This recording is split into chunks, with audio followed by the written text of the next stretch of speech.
Takumi has been summoned to another world and finds himself standing before the goddess Nolan, but the first thing she does is sincerely apologize because this was all a huge mistake. She explains that when a summoning spell is activated, it randomly selects a bunch of losers from Earth to be isekai'd. But Takumi's life was actually going pretty well, so he was meant to be excluded from the summoning. However, an error occurred causing him to be dragged here alone with all the others. And it's all because the Holy Sidonia Empire decided to recklessly activate the summoning spell. Since Takumi was never meant to be summoned, Nolan brought him up here instead, while all the other summoned heroes went straight to Sidonia. Takumi asks her if she can just send him back to Earth since he was summoned by mistake, but unfortunately, she can't do that. She was so pissed off at Sidonia for using the forbidden summoning spell that she immediately patched it out of this world's magic laws, so no one can move between worlds anymore. And that means Takumi is stuck here permanently. The process also kinda killed him, so there's that too. Takumi starts freaking out upon realizing that he's a disembodied ghost, but only tells him he doesn't have to worry because she has a plan. She can't send him back to Earth, but she can give him a new body and have him become a citizen of this world instead. And as an apology, since this is partially her fault, she offers to grant him her blessing to make his life easier. Takumi doesn't really have much of a choice, so he agrees to be reborn into this world, and Nolan is glad to hear that because it makes this a lot easier for her. She tells him to open his status screen to check out the new life he will have, and when Takumi does, he finds out that Nolan is planning to give him a 17-year-old body, even though he's 40. Nolan tells him not to bother with the minor details, and more importantly, he still needs to pick out his job. She tells him that there are two main classes for jobs, so if Takumi wants something more combat-focused, he can pick things like swordsman, knight, or hunter. But if that doesn't appeal to him, then he could always pick one of the production jobs instead. Takumi doesn't like the idea of having to fight, so he decides to go with a production job after all. Nolan then proceeds to implant the job in his soul, along with a bunch of other bonus blessings, and sends him on his way, completely forgetting to give him a tutorial. Takumi crash lands in the middle of a forest, and after finally picking himself off the ground, he sees his reflection in the river and realizes that he really has become a different person, and he doesn't have arthritis anymore. He decides to make the best of his new life and goes to look in the bag Nolan dropped off with him to see what's inside. In the bag, he finds some food rations and some money, so it looks like he doesn't have to worry about starving for now. He then takes a look at his status screen, and it looks like Nolan really hooked him up with all the useful skills he could ever need. He even has elemental magic, so he decides to try that out first to see if he can really use it. He opens his hand and calls out water ball, and just like that, a water ball forms in his hand. The other elements work the same way, so Takumi is easily able to use them on his first try, but now he has figured out how his magic works. He has to start thinking about his next move and decides to head for the nearest village. While walking, Takumi comes across a stick in the middle of the path, and it looks like a really nice stick. So he uses his appraisal skill to scan it and finds out that this is Trent wood. It's gotten from the trade monster, and it is really useful for making things like magic staves and spears, so Takumi decides to put his modeling skill to the test and uses it on the wood to create a spear. Since the wood works so well, Takumi decides to scan around to see if there are any other useful plants nearby, and he finds a ton of them, so he spends the next hour picking them, but now he doesn't know what to do with all these. They definitely won't fit in his bag, so he might have to leave them behind, but then Takumi remembers that he has an item box skill, so he uses it to store all the plants. Just then, he hears someone scream, and a few moments later, he sees a little girl run out of the bushes. The little girl comes to him for help because there's a monster chasing after her, and when Takumi turns to see what kind of monster it is, he finds a massive horned rabbit. The rabbit charges at him and nearly impales Takumi, but at the last second, he freaks out and accidentally stabs the rabbit in the head, killing it instantly. He is shocked that a beginner like him was able to win against a monster like that, so he assumes it must be because of Nolan's blessing, but Nolan had nothing to do with it. It was just dumb luck. As a result of his fight, Takumi earns the job title of warrior, but he's not happy about it since he was hoping to avoid fighting altogether. But that's not really important right now since he still has to check if the little girl is alright. Molly says she's fine and explains that she was out here picking herbs, but she accidentally got too far from the board village and ended up getting attacked. Upon hearing her mention a village, Takumi gets excited and asks her if it's alright for him to come to the village. Molly tells him she'll show the way, but before that, she asks if he's planning on taking that rabbit with him since their meat is really tasty. Takumi realizes it would be a waste to leave it here, so he stuffs the rabbit in his item box, but immediately after doing so, he realizes that he just did that in front of Molly even though he was planning to keep his item box skill a secret. Well, there's nothing he can do about it now, so he and Molly start walking over to the village. And at the same time, the other people who got summoned have just arrived in the Empire of Sidonia, and they are incredibly confused about what's going on. None of them are hurt, but they have no idea where they are, and all of a sudden, they hear someone call out to them as heroes. A woman approaches and tells them that they are no longer in their original world, and that they have been summoned to use their power as heroes to save this world. She introduces herself to them as the Empress of the Sidonia Empire, Elizabeth, and one look at her face makes the kids realize that she's shady as hell. Just then, Akane's unique skill kicks in, and it seems Nolan granted her the blessing of revelation, so if she follows her gut instinct, she will naturally arrive at the right answer. And right now, Akane's gut is telling her that Elizabeth is a backstabbing bitch, so she can't be trusted. Meanwhile, Takumi has arrived in the bored village, and Molly's parents come out to thank him for saving their daughter. Molly's dad introduces himself as Banga, and his wife over here is Martha. They think Takumi is a really responsible guy to have traveled so far on his own, and on that note, Takumi asks them if it would be alright for him to stay in this village for a while since he has nowhere else to go. They tell him he is welcome to stay, but unfortunately, they don't have an inn in the village, so there's nowhere for him to stay right now.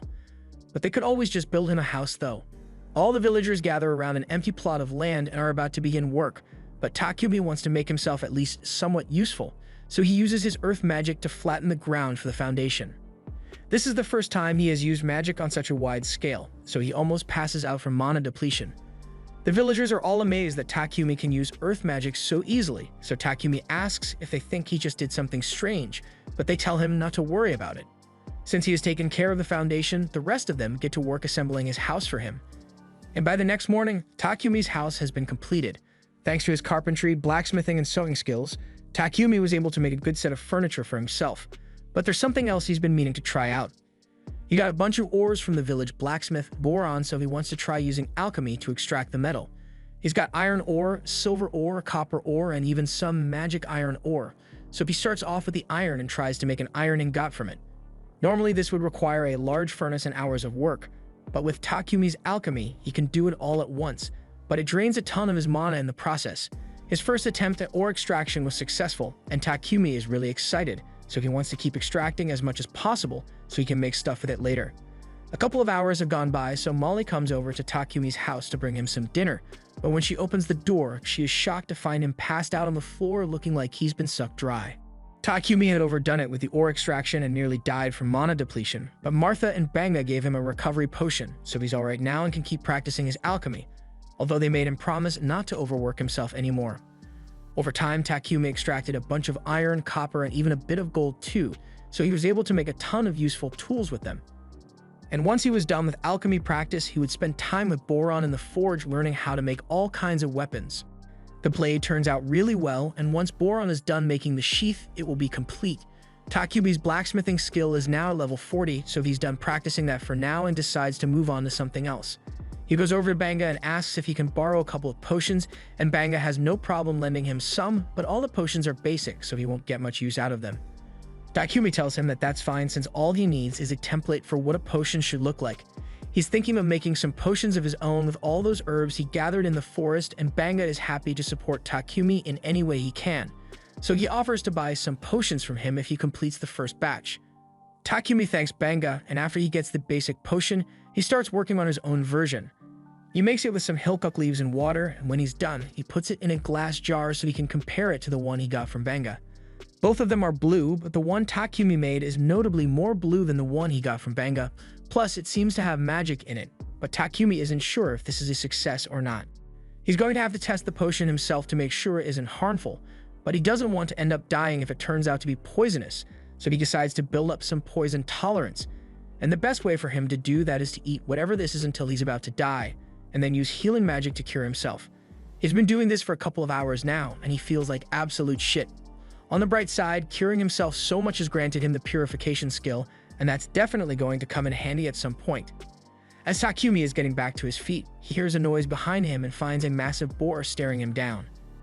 The boar clearly isn't friendly, so Takumi grabs his spear and gets ready to defend himself, but as the boar charges at him and he tries to use the spear, it shatters on contact, leaving the boar unharmed and Takumi without a weapon. He tries to use all the magic he has available to him, but none of them do any damage to the boar, so he's starting to panic here. And just when he thought things couldn't get any worse, he notices a poison spider behind him, and it looks like it's getting ready to attack, so Takumi is completely cornered. However, instead of attacking him, the spider attacks the boar instead, causing it to miss Takumi. But the boar is still coming for him, so he has to think of something fast. So far, all of his physical attacks have failed, but there's still one thing he hasn't tried yet. As the boar charges at him again, he jumps into the air, and at the moment of contact, he uses his alchemy skill on the boar's head and breaks it down. Thanks to his quick thinking, he managed to survive, and now that he's safe, he decides to go check on the spider since it helped him out earlier. The spider is in really poor shape after it got hit by the boar. He decides to heal it so it doesn't die, and afterwards, he gets up so he can return to the village, but then he receives a notification telling him that he has successfully tamed the spider. He didn't realize it was even possible to take a spider, but he's hesitant to take it with him since the spider is considered a dangerous monster. However, the spider hits him with the cutesy eyes, so he decides to accept it as his pet anyway, and to make it official, he names her Maple.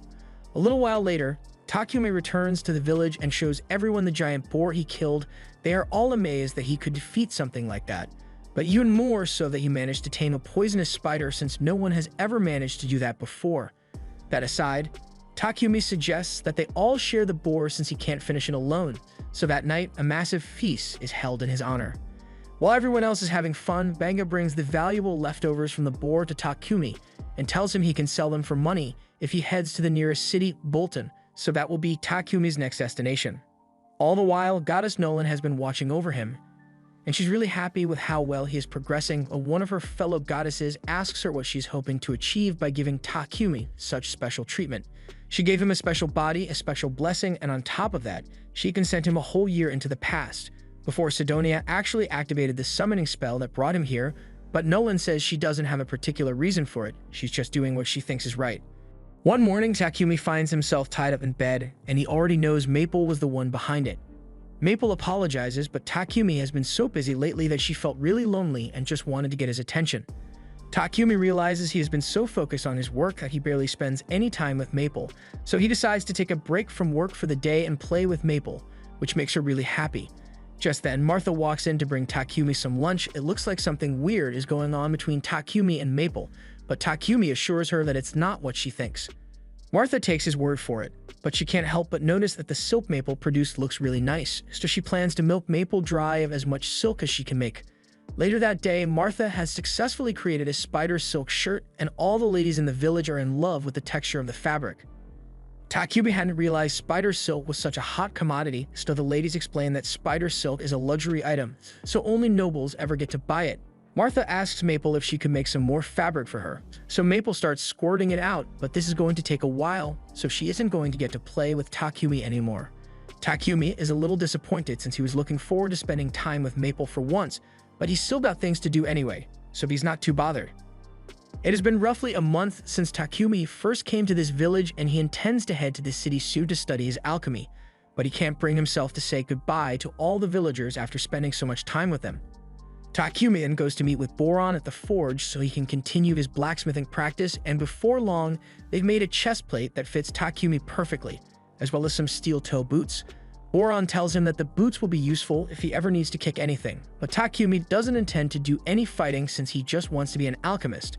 Just then, Bangma shows up, and he's glad to see that Takumi's armor is finally complete, but he's going to miss him once he's gone. He knows Takumi can't stay here forever if he wants to expand his production business, so it's the logical move for him to head to the city where he can sell more of his goods and get a reliable supply of materials. A trader from Bolton is going to come to this village in a couple of days, so Banga arranged for Takumi to ride with him on his way back to Bolton. They are sad to see him go, but they know this is for the best, so they tell Takumi to start getting his stuff ready. Takumi thanks them for all their help and starts heading back to his house so he can pack up, but along the way he runs into Martha while she's carrying a bucket of meat. He asks her what she's up to, so Martha explains that she's on her way to throw away the innards of a horned rabbit that Bangma caught. Apparently, the innards are the most delicious part of the rabbit, but they need to be processed thoroughly to remove all diseases and parasites. This village doesn't have the equipment necessary to do that, so she has to throw the meat away so no one gets sick. However, Takumi tells her that won't be necessary since he can just purify the meat. He bends down and uses purification magic, so the meat in the bucket should be safe to eat now. But while Martha is indeed thankful, she is equally stunned that Takumi can use light magic. She tells him that he probably shouldn't reveal that he can use light magic when he leaves this village because there are very few people in this world who are capable of that, so if people found out he could use it, it would draw a lot of unwanted attention. Takumi takes note of her warning and promises to be careful about revealing his power, but in the meantime, while he's still in the village, he plans to use every bit of his power to make their lives better. He uses earth magic to build up a brick wall for the village's safety, and for convenience, he builds them a water pump as well as a couple of other amenities. By the time he is done, this place looks like a whole new village, so when the merchant arrives, he barely recognizes it. Banga comes out to greet Papek, and after completing their trade deal, Takumi walks up so they can start going. Papek has already heard a lot about Takumi from Banga, so he introduces himself and everyone asks if Takumi has all his stuff ready. Takumi assures them he hasn't forgotten anything, but there is one thing he wants to give them though. He pulls out one of his potions from his bag and gives it to Banga. He already dropped off about 100 of these bottles at Banga's house, so in the event of a disaster, he wants Banga to use these to heal any injuries. Papek is left in shock after seeing the potion Takumi made, so he asks to take a closer look, and it is definitely a high-level potion, although Takumi doesn't seem to realize it. The rest of the villagers soon show up to bid Takumi farewell, so Papek says he will wait for them to finish their goodbyes before he leaves. Molly says goodbye to Maple, who's sleeping in Takumi's sack, and Martha hands him an outfit she and the other ladies made for him out of Maple's silk. Takumi is really grateful for their thoughtful gift and thanks everyone once more for being so kind to him, even though they haven't known him long. He then gets in the carriage and all the villagers give him a huge send-off, telling him he will always be welcome in their village. As Papek and Takumi head for Bolton, Papek mentions that the people of that village seem to really love him. Even the others in the carriage can tell that Takumi was practically family to them, and such a goodbye really tugs at Heath's heartstrings. By the way, these guys are heading for Bolton as well, so the blonde guy introduces himself as Heath, the redhead is Rail, and the gloomy-looking guy over there is named Booger. They are all part of a C-rank party named Lion Fang, and they are currently acting as Papek's bodyguards. Although this region is pretty peaceful, so there isn't actually much for them to do. Rail notices that Takumi is holding onto his bag really tightly, so they ask him if something precious is inside, and Takumi answers, saying his pet killer spider is sleeping inside. The group can't believe Takumi managed to tame a killer spider, so Rail asks to see it, but he's being really creepy about it, so Maple ends up headbutting him in the face. Takumi begins apologizing profusely for what Maple did, but the others tell him there's nothing to be sorry about since Rail deserved it. In fact, Heath wouldn't be surprised if Maple's encounter with Rail makes her fear all humans from now on, but that doesn't seem to be the case since she seems to have taken a liking to Bogar. While everyone starts fawning over Maple, Papek calls Takumi to the front because he wants to talk about the potion he saw Takumi holding earlier. He asks if there are any more of those in stock, because if so, he would love to buy some. Takumi doesn't really mind selling Papek the potions, but all of a sudden, the horse stops and it looks like there's trouble afoot. There is a horde of goblins surrounding the carriage for an attack, which is really bad news, but the others seem pretty excited since this means they finally get to do something, so they tell Takumi and Papek to sit back and let them do all the work as they step out onto the field. There are roughly 20 goblins out in the field, so they are pretty confident they can handle this and start fighting. Rail shoots them down with his bow, while Bogar and Heath attack the rest with their mace and axe. Overall, it doesn't take long for them to wipe out all the goblins, so once they are done, they get to work dissecting the goblins so they can collect the magic stones. And from what Maple has seen so far, she really likes Bogar. She hates Rail, and she doesn't really care about Heath. Shortly after, everyone got back on the carriage and their journey continued for the next 3 days until they finally arrived in Bolton. Once they enter the city, the members of Lion Fang head to the Adventurers Guild to report the success of their bodyguard mission, and Takumi follows them there since he needs to register with the guild to stay in this city. He would have preferred to register with the Alchemist Guild, but there isn't one here, so he's going to have to become an adventurer instead. The receptionist Hans tells Takumi that he can just use the Adventurer Guild card as his identification, and as long as he does his simple quest once every month, it won't expire at all. Takumi ends up registering as an adventurer and also presents Maple as his pet. After all the registrations are complete, Takumi heads to Papek's trading company to work on a deal for the potions. He has roughly 103 different potions in stock, and all of them are extremely high quality, so Papek is prepared to pay 10 silver coins for each healing and stamina potion and 50 silver coins for each mana potion. Takumi does some quick math in his head and realizes that he would make over 7 million yen from this single deal. He thinks that's way too much money, but on the contrary, Papek informs him that he could have made a lot more money if he already had a reputation as a producer. On that note, since Takumi intends to become a producer in this city, Papek recommends that he get a house with a workshop attached for convenience reasons, but Takumi hadn't even thought about where he would be living once he got here. Paypek decides to help him out a little and calls for his assistant Thomas so he can show Takumi a good property with an affordable rate. However, when Takumi finally sees the house, it looks way more like a mansion, so he doesn't think he can afford it. Thomas assures him that the mansion is quite affordable, and he can guarantee that there are no ghosts here, so he won't have to worry about that. Takumi spots the workshop connected to the house, and he starts considering the purchase since this place would be really accommodating for his work. And he can afford to pay for it, since he got a lot of money from selling those potions to Paypek. After a little deliberation, he eventually decides to pay for the mansion, so he tells Thomas he'll take it. Thomas is glad to hear that and says he will get started on the paperwork immediately, so Takumi can move in tomorrow if he wants, but as they are walking through the city streets, Takumi smells something foul in the air. Thomas can tell that the smell is bothering Takumi, so he explains that the foul stench is coming from the sewers. Rich people have magical purifiers to cleanse their sewage, but the main city sewers have no such luxury. Magic purifiers are really rare since they are only found in ancient ruins and dungeons, so they are too expensive to implement in the city sewers. Some priests are periodically hired to manually cleanse the sewers with purification magic, but the sewers are still filthy most of the time. The next day, Takumi and Maple move into their new house, and the first thing Takuma wants to do is find a solution to the sewer problem. He gets a piece of quartz and clay from Paypek's company, and after using magic to shape it, he uses fire magic combined with space-time magic to bake it quickly. After doing that for a while, Takumi's mana was completely drained, so he had to drink a couple of mana potions, but on the bright side, he did manage to complete his creation. A modern toilet. Just then, he hears Paypek screaming from his living room, so he comes out to check what's going on and finds Paypek wrapped head to toe in Maple's silk. Takumi asks Maple why she would do such a thing, but she thought Paypek would find this to be fun. In her defense, the comforting feel of her silk does put Paypek to sleep, but that doesn't make it right, so Takumi sincerely apologizes for Maple's actions. Paypek tells Takumi it's alright, but getting swaddled so suddenly, it'd scare him a little, so he needs to use Takumi's restroom real quick. However, as soon as he enters, he comes back out and starts asking what this marvel of technology is. Takumi comes over and explains that this thing is a toilet. He attached it to a magical purification device so it automatically cleans itself once you're done with your business. Basically, after you take a dump, it uses purification magic to break down your shit into inorganic materials, and then that gets flushed down the drain. The system makes sense to Paypek, but the only way someone could possibly have made such a thing would be if you had an aptitude for light magic. Takumi realizes he may have messed up since Martha clearly warned him against using his light magic openly, so he asks Paypek to please keep this a secret for him. Paypek understands why Takumi would want to keep his abilities a secret, so he promises not to tell anyone, but he absolutely must have some of these toilets, so he asks Takumi if he can make 100 of them for him. Takumi is hesitant to agree since making just one toilet was a lot of work, but since Paypek is being so insistent, he agrees to do it as long as Paypek can provide the raw materials.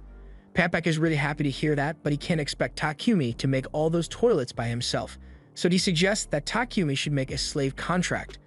Takumi is taken aback by the suggestion since he would never want to get a slave, but Paypek points out that if Takumi is trying to keep his abilities a secret, then it would be best to get a slave to help with his work since a slave would be bound to secrecy. Having aptitude for light magic is a really good big deal since it means you were chosen by God, and as such, the Church of Divine Light would probably come after Takumi to force him to work for them. They make a lot of profit by monopolizing purification magic, so Paypek doubts they would be happy to learn that commoners can have access to cheap purifications through Takumi's toilets. But Paypek already has an idea of how to get around the church, so Takumi doesn't need to worry about it for now. The most important thing is making sure that the church doesn't find out about his light magic. That's why getting a slave would be the best option for him. But Takumi is strictly against slavery, so he says he will just do all the work by himself. Just then, his guild card begins glowing, so Takumi takes a look at it, and it displays a message saying he needs to complete a verification quest to maintain his status as an adventurer, so it looks like he won't have time to make the toilets by himself after all, so he caves and agrees to buy a slave. Paypek takes Takumi to the Mulan Trading Company since they are the most ethical slave traders around. Paypek goes off the top with the owner so he can get Takumi a good deal, and in the meantime, Takumi heads out into the garden because it looks pretty. There he finds a beautiful elf girl sitting on a terrace, but the second she sees Takumi, she tells him to get out of here. A little while later, Paypek introduces Takumi to the owner of the slave trading company, Mulan, and tells her that Takumi is interested in purchasing a slave from her. Although he mentions that Takumi was really reluctant about the idea of purchasing a slave, Mulan asks him if there's a specific reason for this, so Takumi explains that in the land where he comes from, selling and buying people was abolished long ago, so doing it here doesn't sit right with him. Mulan can understand Takumi's concerns, but she assures him that in this nation at least the rights and privileges of slaves are preserved to some extent. Basically, it works like this. The owner pledges to respect the slave's basic rights, providing food, clothing, and shelter, while the slave pledges to fulfill their duties. Said duties are clearly laid out in the contract for the slave. But aside from that, the contract also makes it impossible for either the master or the slave to cause lethal harm to one another.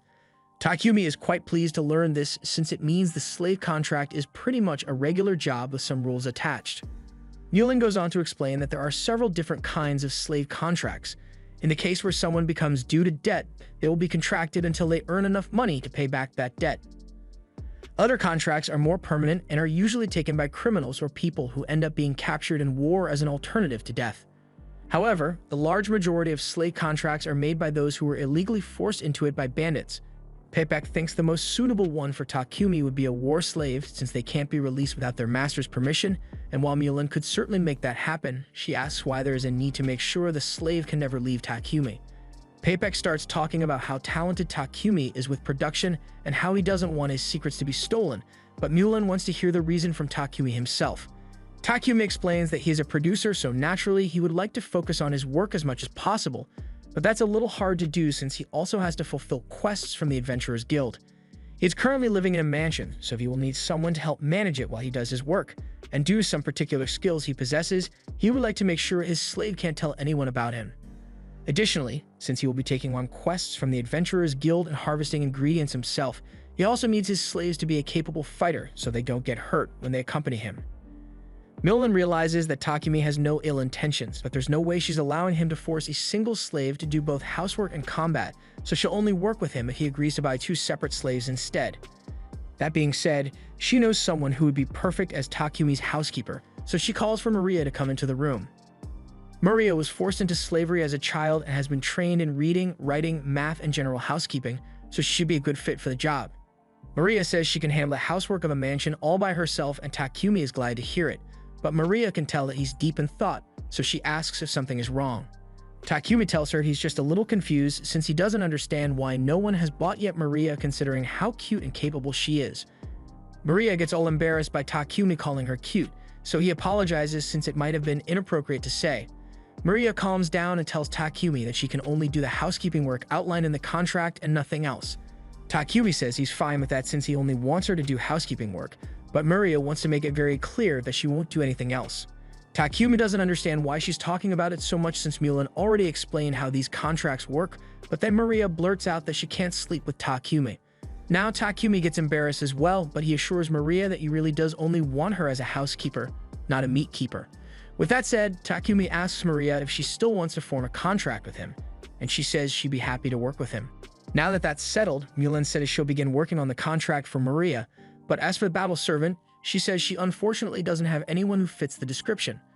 Maria hears Mulan say this and calls BS because she knows Sophia is still here, but Mulan doesn't take kindly to being called out, so she tells Maria to go back to her room and start packing her things. Once Maria is gone, Takumi asks Mulan if what Maria said was true, and Mulan admits that there is a battle slave in the building, that she doesn't think Sophia would be a good fit for Takumi since she's got a lot of problems.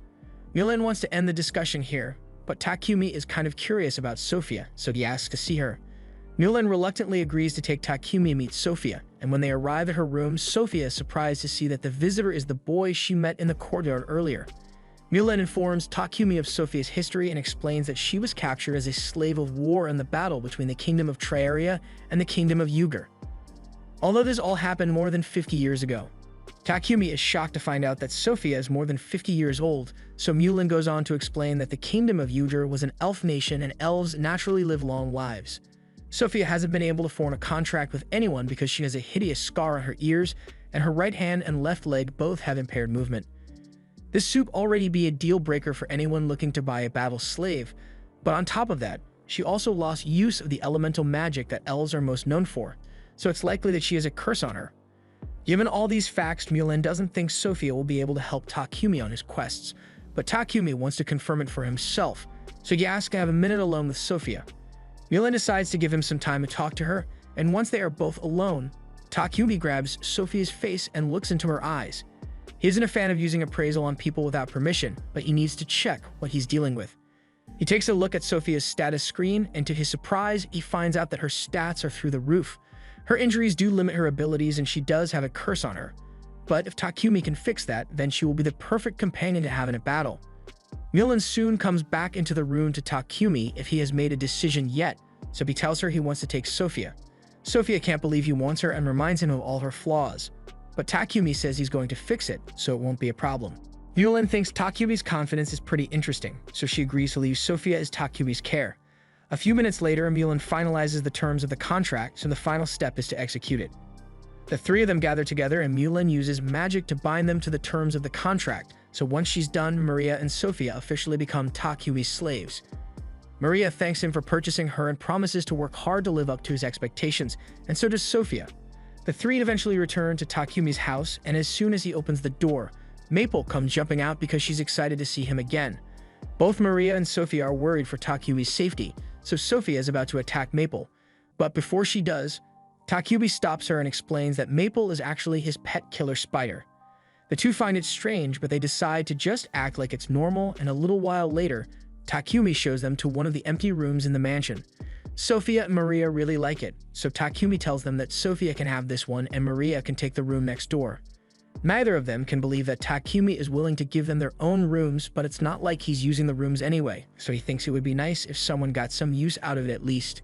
Additionally, there's also a large bath, so he tells them that once they are done unpacking, they can use the bath whenever they like, and Maria is really excited about it. Later on, Sophia and Maria get into the bath, and Maria talks about how glad she is that Takumi bought Sophia as well.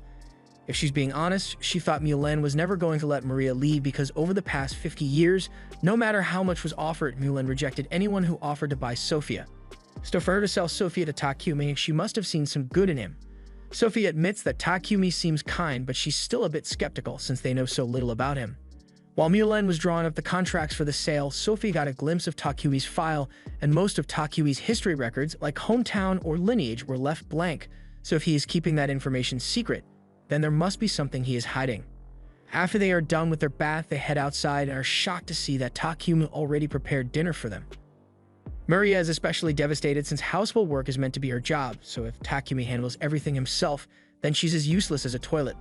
Takumi explains that he was just trying to make Maria's first day in the job a little easier, but if it makes her feel better, he will let her handle the rest of the chores on her own.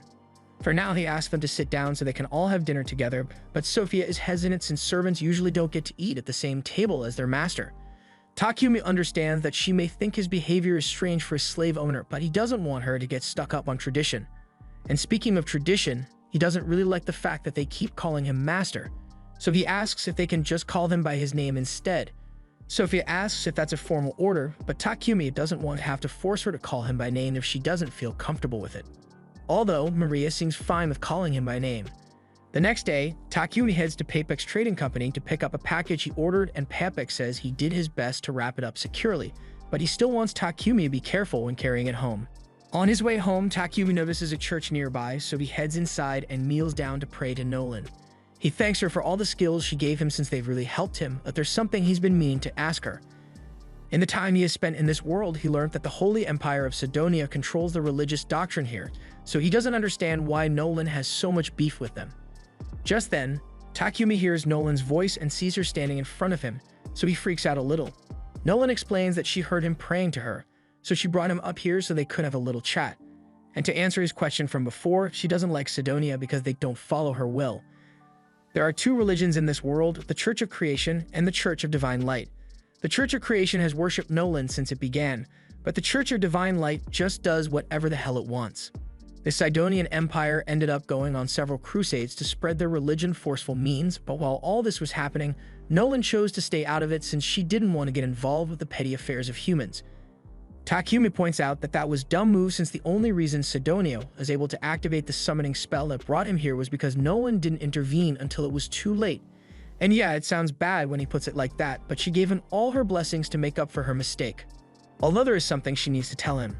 Most of her blessings will remain with him forever, but there is one that will fade away.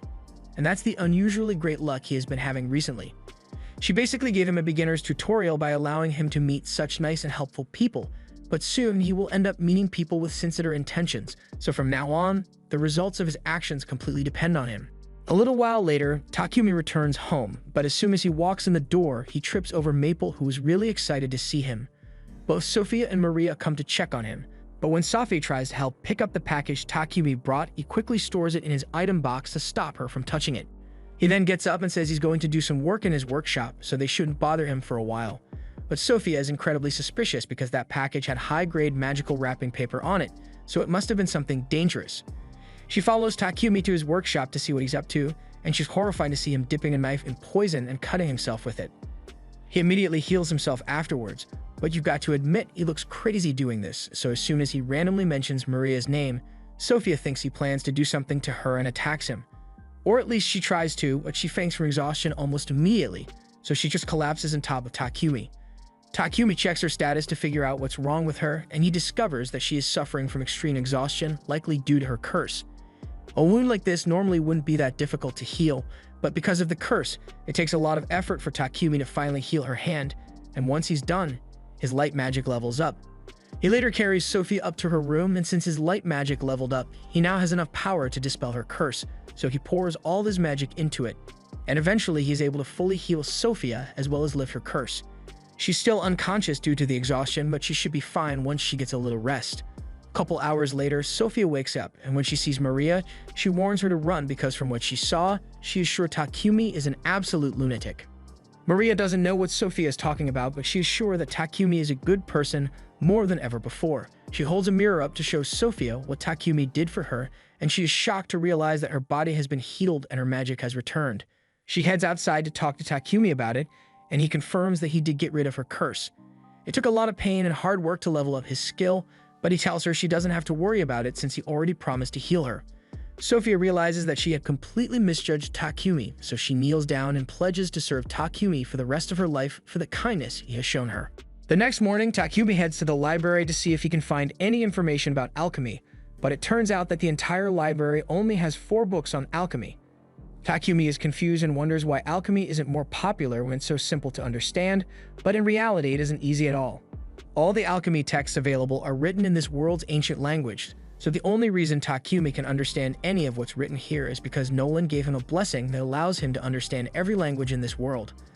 Later that day, Takumi, Maria, and Sophia finish making a bunch of toilets, and while there's still a lot more to go, they're making good progress, so Takumi thinks he should be able to take a break for toilet making for a while. If he won't be making any more toilets for now, Maria asks Takumi what he intends to do, and Takumi answers that he plans to go on some journeys in the near future. Specifically, he wants to try finding new alchemy ingredients, and while he's at it, he wants to see the unique sights this world has to offer and maybe explore some ruins along the way.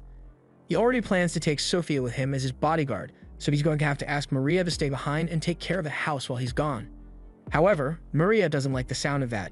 She asks Takumi if she can accompany him on his journey, but he doesn't think that'd be a good idea since the journey is bound to be dangerous.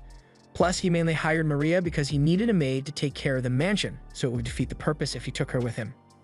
Maria understands Takumi's point, but being left alone in the mansion would make her feel terribly lonely, so she pleads with Takumi to reconsider. Takumi would feel bad about leaving Maria all alone, but before he makes any decisions, there's something he needs to check, so he grabs Maria's face and uses appraisal to check her stats. And unexpectedly, Maria is pretty stacked. Don't get me wrong, she's not overpowered, but she could definitely handle herself in a fight, so Takumi agrees to bring her along for the journey as long as she's sure she can handle. Sophia says she's willing to teach Maria how to use magic and fight to make sure she is ready for any possible threats, and Takumi likes the sound of that, so he asks Sophia to train both him and Maria. Since they've decided that Maria will be joining the expedition, Takumi thinks it's about time he starts making equipment for everyone, so to start he asks Sophia what kind of weapon she would like. Sophia doesn't hesitate and begins listing off an entire arsenal of weapons she would like, but that's to be expected since she is an experienced warrior. Maria, on the other hand, doesn't know much about weapons, but she did receive a little short sword training from Yulan, so she tells Takumi that a set of battle knives will be fine for her. However, Sophia points out that having only battle knives will put Maria at a disadvantage when it comes to reach, so she should probably get a spear as well.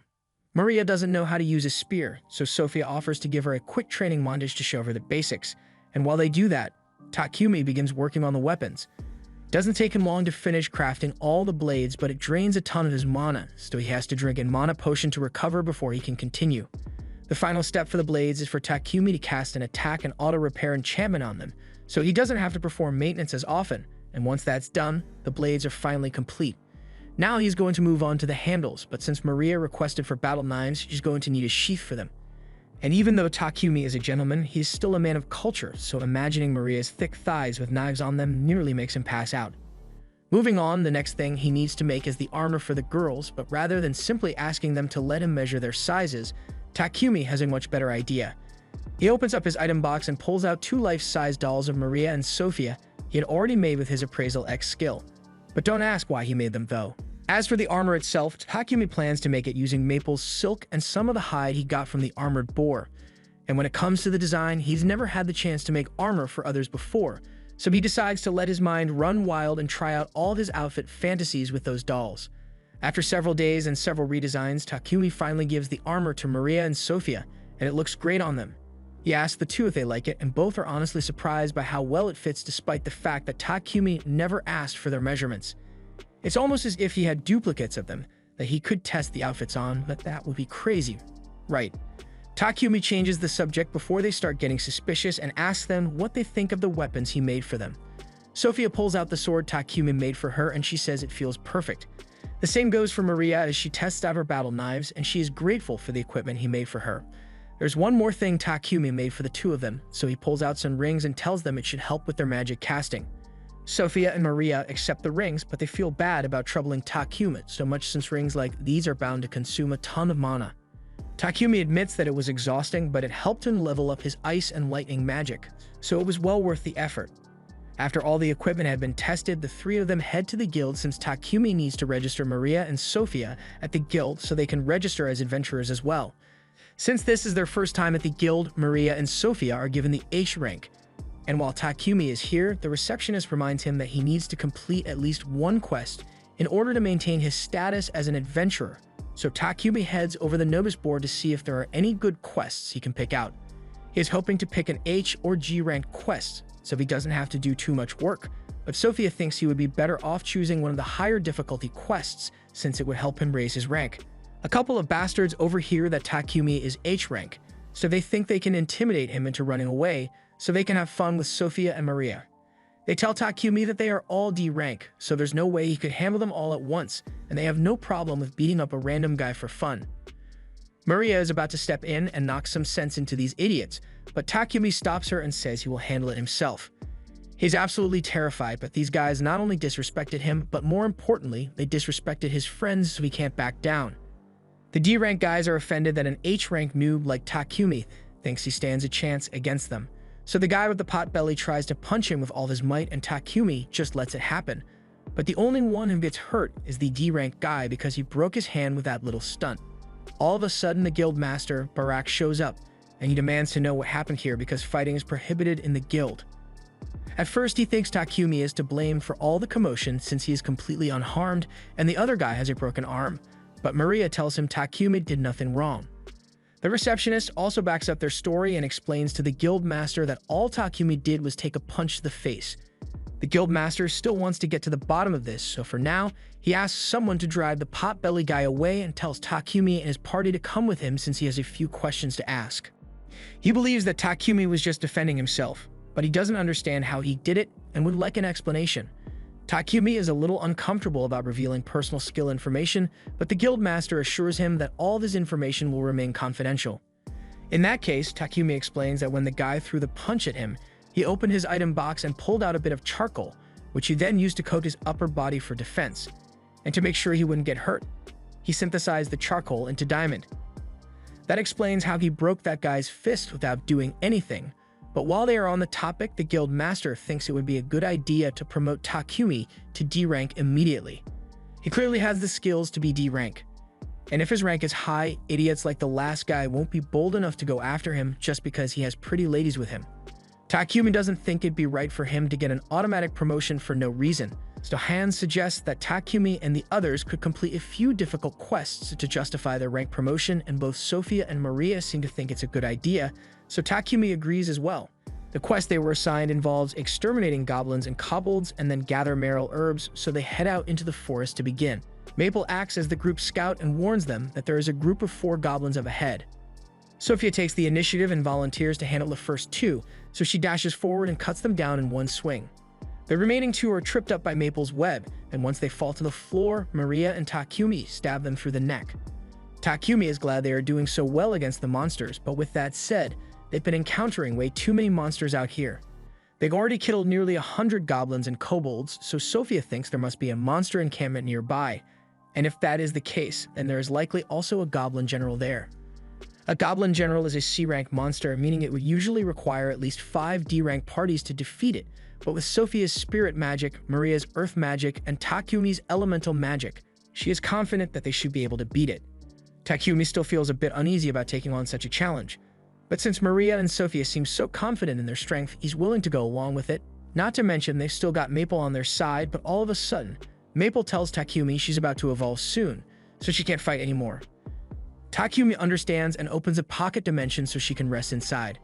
But just like me, Sophia and Maria have many questions, like when the hell did Takumi learn to create pocket dimensions?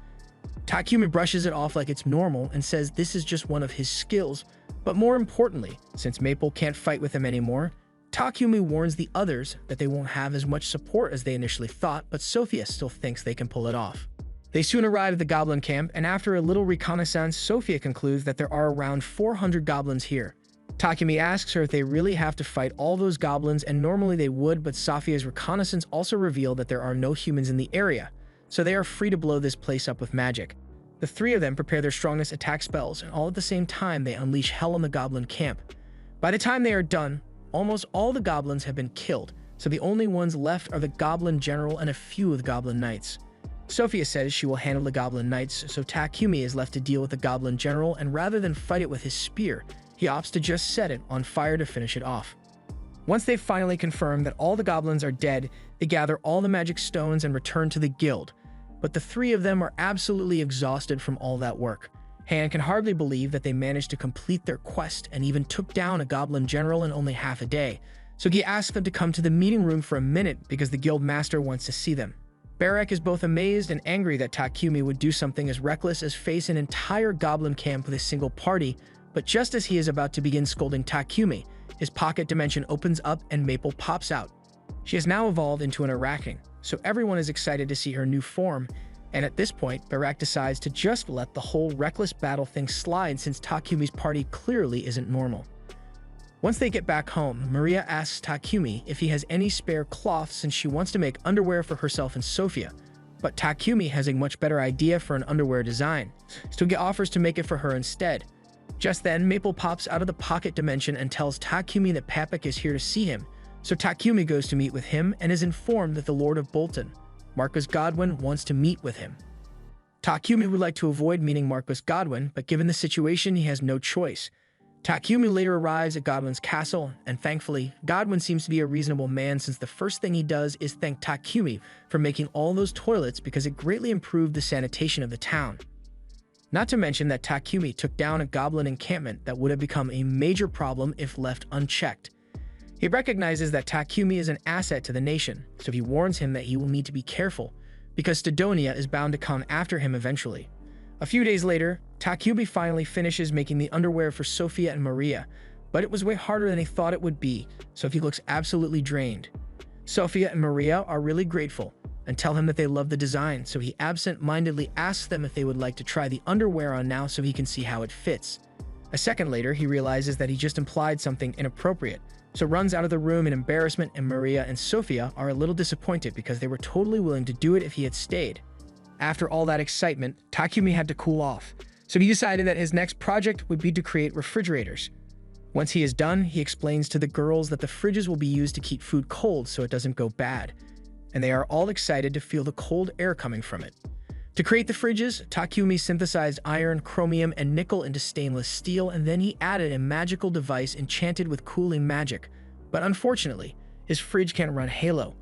Even so, Maria thanks Takumi for it since she can now cook with fresh ingredients whenever she wants. Takumi intends to give one of the fridges to Maria, and the other 2 will be sent over to Papik so he can sell them. And once that's done, Takumi plans to move on to his next project, Sophia asks him if he's going to be making something new again, but actually, Takumi was thinking about making some adjustments to their equipment. There are a few things he has been wanting to tweak ever since their fight with all those goblins, and since they'll be traveling soon, Takumi wants their gear to be as good as possible, so he'd like to make a set out of mithril and adamantite. Takumi heads to the guild to ask Hans if there are any blacksmiths around who know how to work with adamantite and mithril, but the metals are really rare, so there aren't many people who fit that description. If Hans had to guess, the only people who would be able to handle it are the dwarves from Namstal, but that's a long way away, so Takumi can't go there. Takumi accepts that he isn't going to be able to find a suitable blacksmith after all, but before he leaves, Hans tells him about a city known as Horas near the kingdom of Barkula, and if Takumi heads there, he should be able to mine some mithril and adamantite. Although he might have a little trouble getting in since only members of the blacksmith guild are allowed into the mines. Luckily, Hans knows of a great way around the rules. Let's say hypothetically, of course, that Takumi just happened to accept a quest to exterminate the monsters that appear in that mine, and hypothetically happened to come across some mithril along the way, nothing would be stopping him from mining the metals then. On that note, the guild master appears out of nowhere and says he has the perfect quest for Takumi. He explains that the guild has been running low on tree and wood lately and winter's coming, so they need someone to gather some. The treants usually wander around the Horas mines, and since Takumi is looking for an excuse to go into the mines anyway, the guild master thinks he should be fine with doing a little wood collecting. Additionally, since Takumi is heading there anyway, the guild master wants him and his party to escort someone, but this is starting to sound like a lot of work. Takumi has never handled an escort mission before, so he asks why the members of Lion Fang can't do it instead. The guild master explains that Lion Fang is currently out on a separate mission, so they can't do it, and Takumi is the only other person he can ask. Takumi eventually agrees to take on the escort mission, but he still doesn't know much about the route to Horas, so he asks Hans how long it takes to get there. Hans tells him it takes 7 days if you go by horse-drawn carriage, but it'll only take 4 days if you use a monster horse instead, since they are twice as fast as regular horse. Takumi thinks the monster horse is a great idea, so he asks if he can take one of those, but unfortunately, Real shows up to tell him that all the monster horses are already being used by Lion's Fang. Hans is surprised to see Real back so soon, but Real says he and his party aren't done with their quest yet. He just happened to kill a black buffalo along the way, so he came back to drop it off before it went rancid. He's got to head back out in the morning so he can catch up with the rest of Lion's Fang, but since Real will be staying in town for the night, Takumi offers to let him stay at his house and have a bath. Real is excited by the prospect of a bath, so he decides to take Takumi up on that offer. Takumi is glad to hear it, but he actually has somewhere to go after this, so he says Real can just wait for him at his house, but Real says he would rather accompany Takumi. In that case, Takumi lets Real accompany him to Papek's company, and while Takumi is there, he manages to convince Papek to let him borrow a couple of his monster horses for his mission. But in return, Papek asks that Takumi sell him some of the ores he gets from the Horas mine. Also, about the refrigerator he brought earlier, Papek really likes it, so he asks Takumi to make some more for him once he gets back from his mining trip. Meanwhile, back at Takumi's mansion, Sophia is starting to get really worried that something might have happened to him since he hasn't returned yet. Later that evening, Takumi is walking back home with Real, and he apologizes for dragging Real on such a long errand even though he must be tired from his journey, but Real doesn't mind since he is the one who said he'd accompany Takumi. Just then, Real senses someone watching him and Takumi with great hostility. You can already tell that he can't beat this person with the equipment he has on hand, so he grabs Takumi's hand and starts running. However, the assailant swiftly catches up to them and kicks Real across the face. She then reveals herself to be Sophia, and she is convinced that Real must have been trying to kidnap Takumi, so she is prepared to cut him down without question. However, before she could kill Real, Takumi jumps in front of him and tells Sophia she has the wrong idea about the whole situation. After explaining what's going on, Sophia kneels down to sincerely apologize to Real for nearly killing for no reason. Real is alright, so he forgives Sophia, but he has a lot of questions he wants to ask Takumi after this. And the list of questions only gets longer when they finally get to Takumi's house and Real finds more cute girls there. He asks Takumi what's going on, so Takumi explains that he needed a maid to take care of the house and someone to guard him, so he hired Sophia and Maria.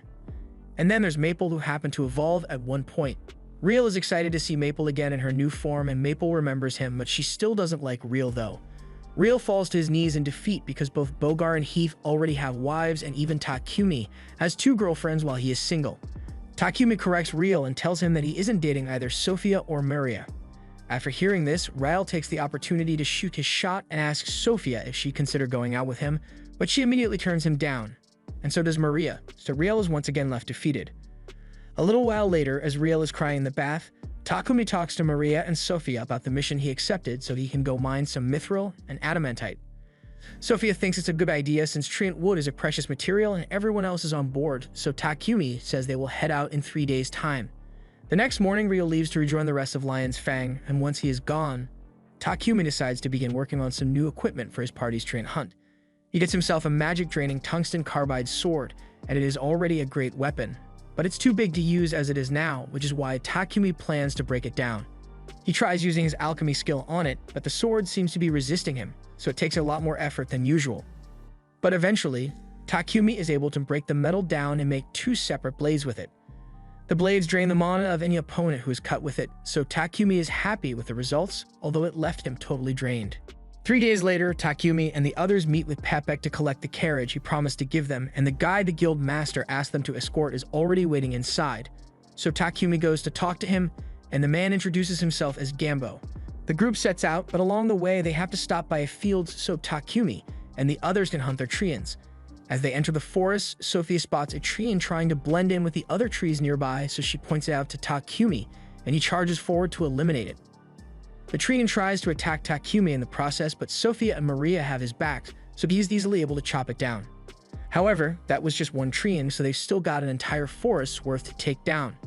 They'll take too long to kill each treant individually, so Sophia suggests that they should use magic, and it seems to be working really well.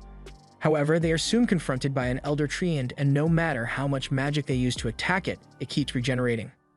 The only way to finish it off is to cut down its main body in one go, so Sophia tells Takumi to coat his sword in fire and attack while she and Maria provide cover. Together, they are finally able to take down the leader treant, and that's it for their treant hunting, so they can continue with their journey to Horaz. Upon arriving in Horaz, they head to the local adventurers guild, and there, Dambo points out a quest that says it needs people to exterminate the mole monsters in the mines. These moles eat ores, so they are considered a serious threat, and if they take this mission, then they will be allowed to enter the mines. A little while later, the group is mining in the mines, and they get really lucky because it doesn't take long for them to find some mithril and adamantite ore. However, the ores attract some monster moles from the ground, so they have to get ready to fight. Before the mole surfaces, Takumi thinks about it for a second and comes up with a great idea, so as soon as the mole shows itself, he blinds it with light magic and it collapses, so it is easily finished off. Takumi's method certainly makes it easy to take out the moles, but Sophia and Maria are a little disappointed since that means they won't get to do any fighting. Since the mining trip was successful, they all return to Bolton a few days later, and once they do, Takumi visits Gambo's shop so he can learn how to work with mithril and adamantite. Dambo explains the process of extracting the metal from the ore, and after a lot of effort, Takumi is able to create some mithril and adamantite, so he starts using it to make all kinds of magic-imbued gear. Once he is done with the new gear, he gives it to Maria and Sophia so they can test it out. The girls are amazed by how light and durable their armor is now, and it even has magic imbued in it. Takumi explains that he loaded their gear with magic that suits their preferred element, and as for his own armor, he imbued it with something called Thunderclap, and it is basically an extreme agility buff, so Takumi can move insanely fast with it. However, the second Takumi tries to do something cool by showing off how fast he is, the universe refuses to let it happen, and he ends up crashing face first into a wall. Moving on, Takumi shows them the new weapons he made, as well as the enchantments he placed in them. Sophia and Maria both love their new spears, but Sophia has a request she would like to make. She would gladly lay down her life to protect Takumi, so she asks if he can make a shield for her so she can protect him more efficiently. Takumi thinks that's a good idea, but he reminds Sophia that she should value her own life just as much as she values his life. Nolan has been watching Takumi all this time, and she's happy with all the progress he is making because he is certainly going to need all the strength he can get to face his upcoming battles. 1 year in the future, where the other heroes were summoned, we see Akira and Yamato after their training is complete. They are being sent on a mission by the king of Samandar, and I'm not gonna lie, they look pretty evil now. Back in Takumi's time, he has just finished working on the shields Sophia asked for. And although Sophia is the one who requested it, she feels bad after seeing how much it drains Takumi, so she wishes he had an assistant who could help him with his production. Meanwhile, over in the royal capital, the Lord receives a letter from Sidonia. It seems that they have heard about Takumi's toilets and the purification magic used in them, and although they don't know who Takumi is yet, they plan to take action against him. Said action involves the church sending a messenger to meet with the king of Barkula. After learning about the toilets of purification magic that are used in Barcula, the Church of Divine Light issued an appeal to the Pope in Sidonia. As a result, they got the Pope to declare that purification magic is a gift from their god, and they want to be the only ones who can use it, so they demand that the King of Barcula hand over the patent for the purification magic circles. And additionally, they demand that the king tell him who was behind the creation of these purification devices in the first place.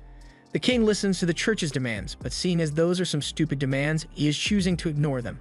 The church's messenger is shocked that the king would dare to go against the church, so he threatens to order all the church priests in Barcula to return to Sidonia at once. However, the king isn't scared of that threat and in fact encourages him to do so. Takumi eventually hears about the king's decision, and he's glad the king didn't sell him out, but he's also a little worried about the king rejecting the Church of Divine Light so harshly. Sidonia's church is bound to turn against the kingdom of Barcula, and Takumi would hate it if such a big conflict were to start because of him, but Papek tells him there's nothing to worry about. After all, the Church of Divine Light isn't the only religion that exists in this world. There's the Church of Divine Light, and then there's the Church of Creation, but even though the Church of Divine Light's influence is far spread, there are still a lot of followers of the Church of Creation in this country, so the Church of Divine Light won't be missed. On top of that, the priests of the Church of Creation administer recovery magic to anyone in need, but the Church of Divine Light charges hefty fees for any holy magic. The Church of Divine Light is backed by Sidonia, so Takumi is probably going to have to avoid them from now on, but is what it is. Anyway, the reason Papek came to see Takumi today is because he presented Takumi's toilet and refrigerator to the king a while ago, and the king was so impressed that he asked Papek to bring Takumi to meet him. Takumi is a little wary of meeting someone as important as the king, but Papek assures him that the king isn't ordering him to do it, so he has the right to refuse if he wants. But Papek really wants him to agree since it would help his company's relationship with the royal capital. Takumi eventually agrees to the meeting, so later that evening he tells Sofia and Maria about it and asks them if they would be willing to accompany him to the royal capital, Bacalotos. Both say they would love to go with Takumi, so he suggests that they depart a week from now. But in the meantime, there's a lot of stuff they need to get ready. The trip to the royal capital will take about 7 days, so Maria is going to need to pack a lot of food in advance. And while she does that, Takumi says he will be working on new cloaks for Maria and Sofia. He got some dark element magic stones from Papek, and if he uses those to make the cloaks, then he can enchant them with a perception blocking spell. A spell like that would be really useful in combat, but the main reason Takumi wants to make it is so that when they make it to the royal capital, Sofia and Maria won't get harassed. Later on, Sofia and Maria head out to do some shopping, and while picking out some fruit, Maria complains that Takumi doesn't have enough confidence in himself. Sofia agrees and points out that Takumi has good looks, has an amazing talent for alchemy, and an incredible knack for invention. She continues listing off all of Takumi's good qualities, but Maria notices how enthusiastic Sofia is when she talks about Takumi, so she gets the feeling that Sofia might be in love with him. Sofia denies having such impure thoughts and says she only loves Takumi as her master, but Maria knows there's a love story in there somewhere. Meanwhile, Takumi is back at the church in town and kneels down in front of the statue of Nolan to pray to her. Before long, light begins to shine down on Takumi, and he finds himself up in Nolan's domain, where she warmly greets him. It's been a while since she last saw Takumi, and she heard about his invitation to the royal capital. So if he's here to pray for safe travels, then you should have brought an offering for her. Takumi tells her that he's just here because he has a few questions he wanted to ask her. The goddess that the Church of Divine Light worships is called Enat, so first he asks Nolan if there's really another goddess besides her.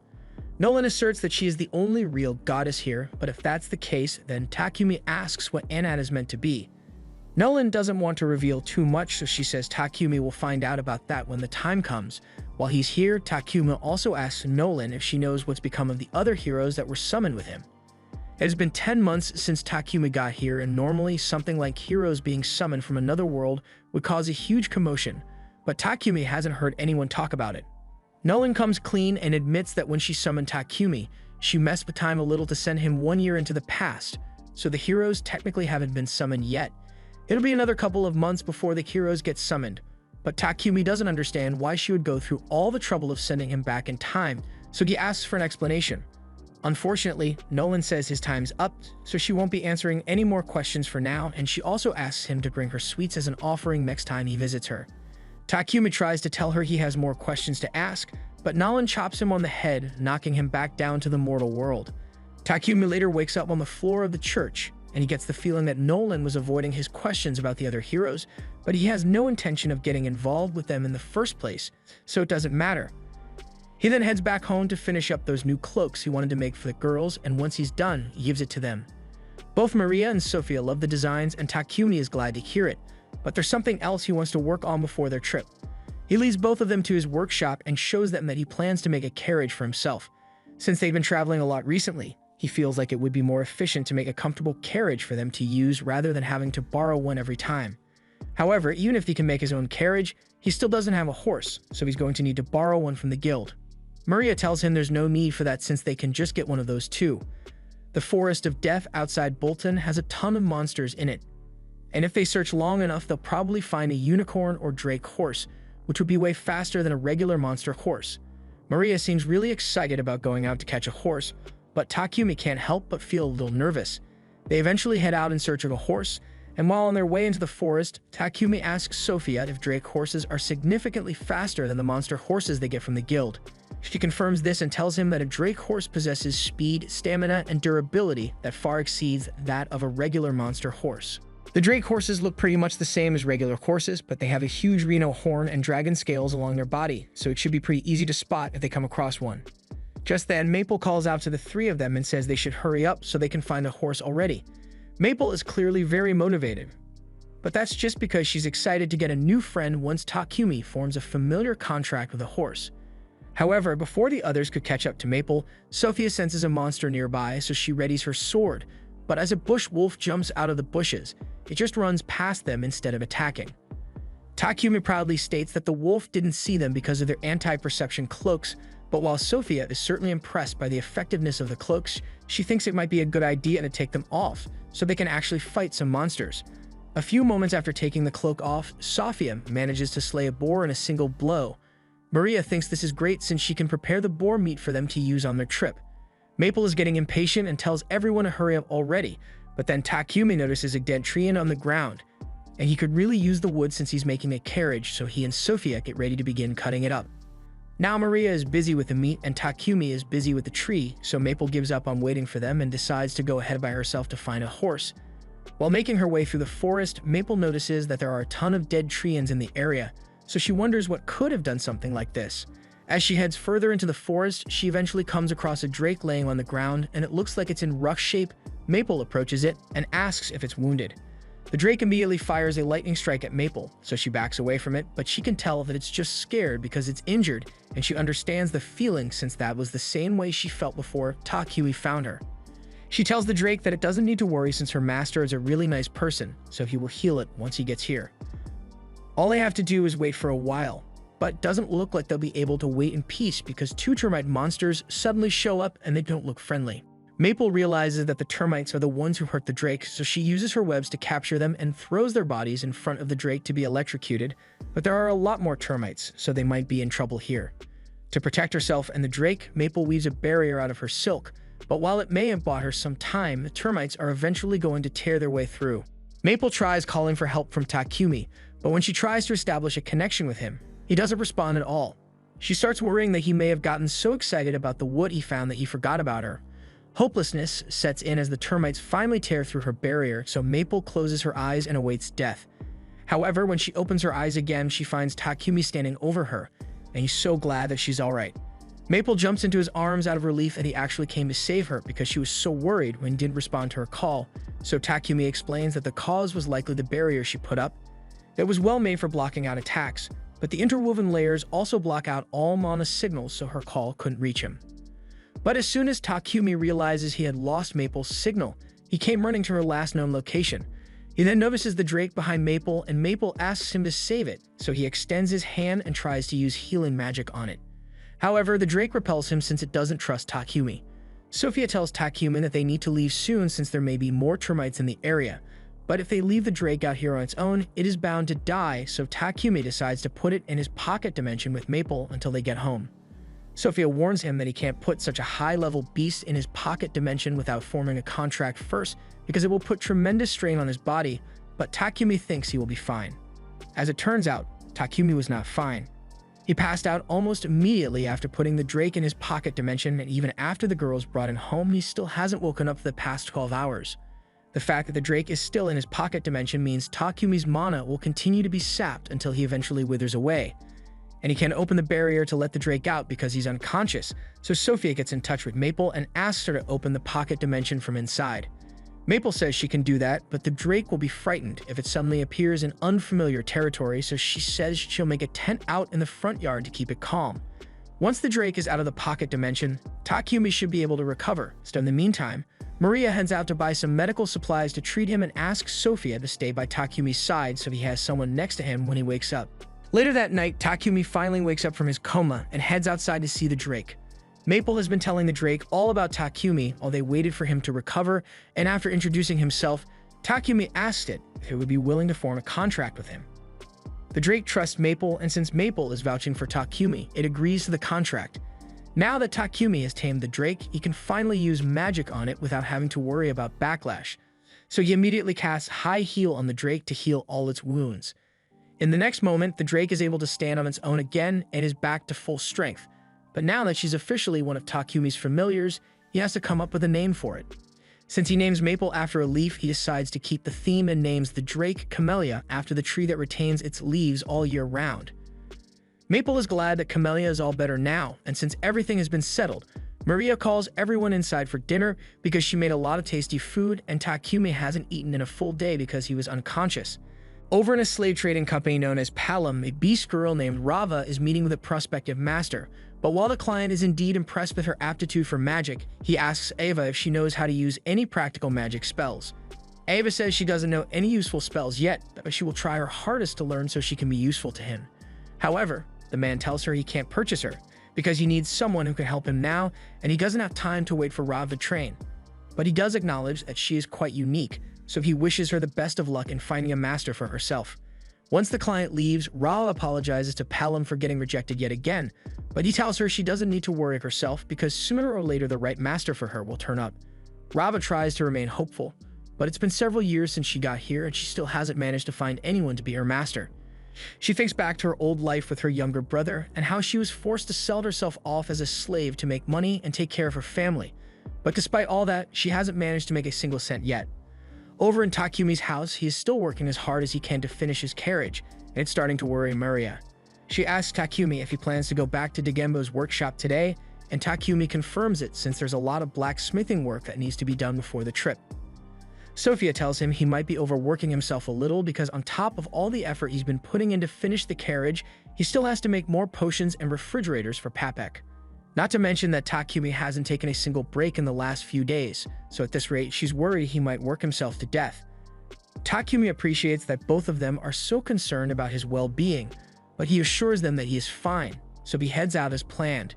His first stop for the day is the guild, but as he enters, he hears a man desperately trying to get the guild master to believe him because he saw something horrific.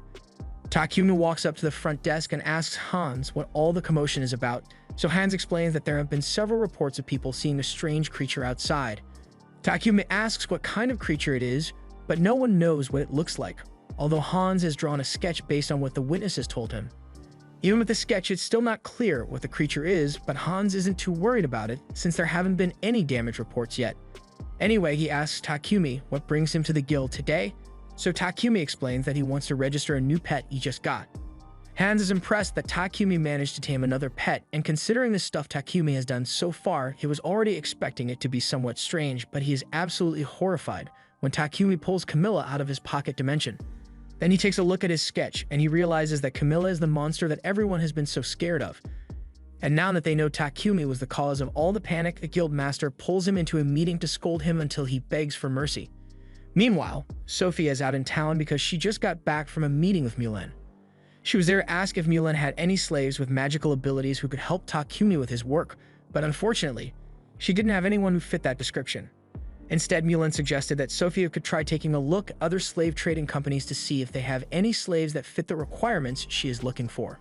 As she is walking back home, she meets up with Maria, who is out shopping for ingredients to make lunch. She noticed how exhausted Takumi has been feeling lately, so she really wants to make him feel better with her cooking. But when she and Sophia head to Digembo's workshop to check on Takumi, they find him knocked out in a pile of wood. They are shocked at first, but Digembo tells them there's nothing to worry about since Takumi just fell asleep while he was working.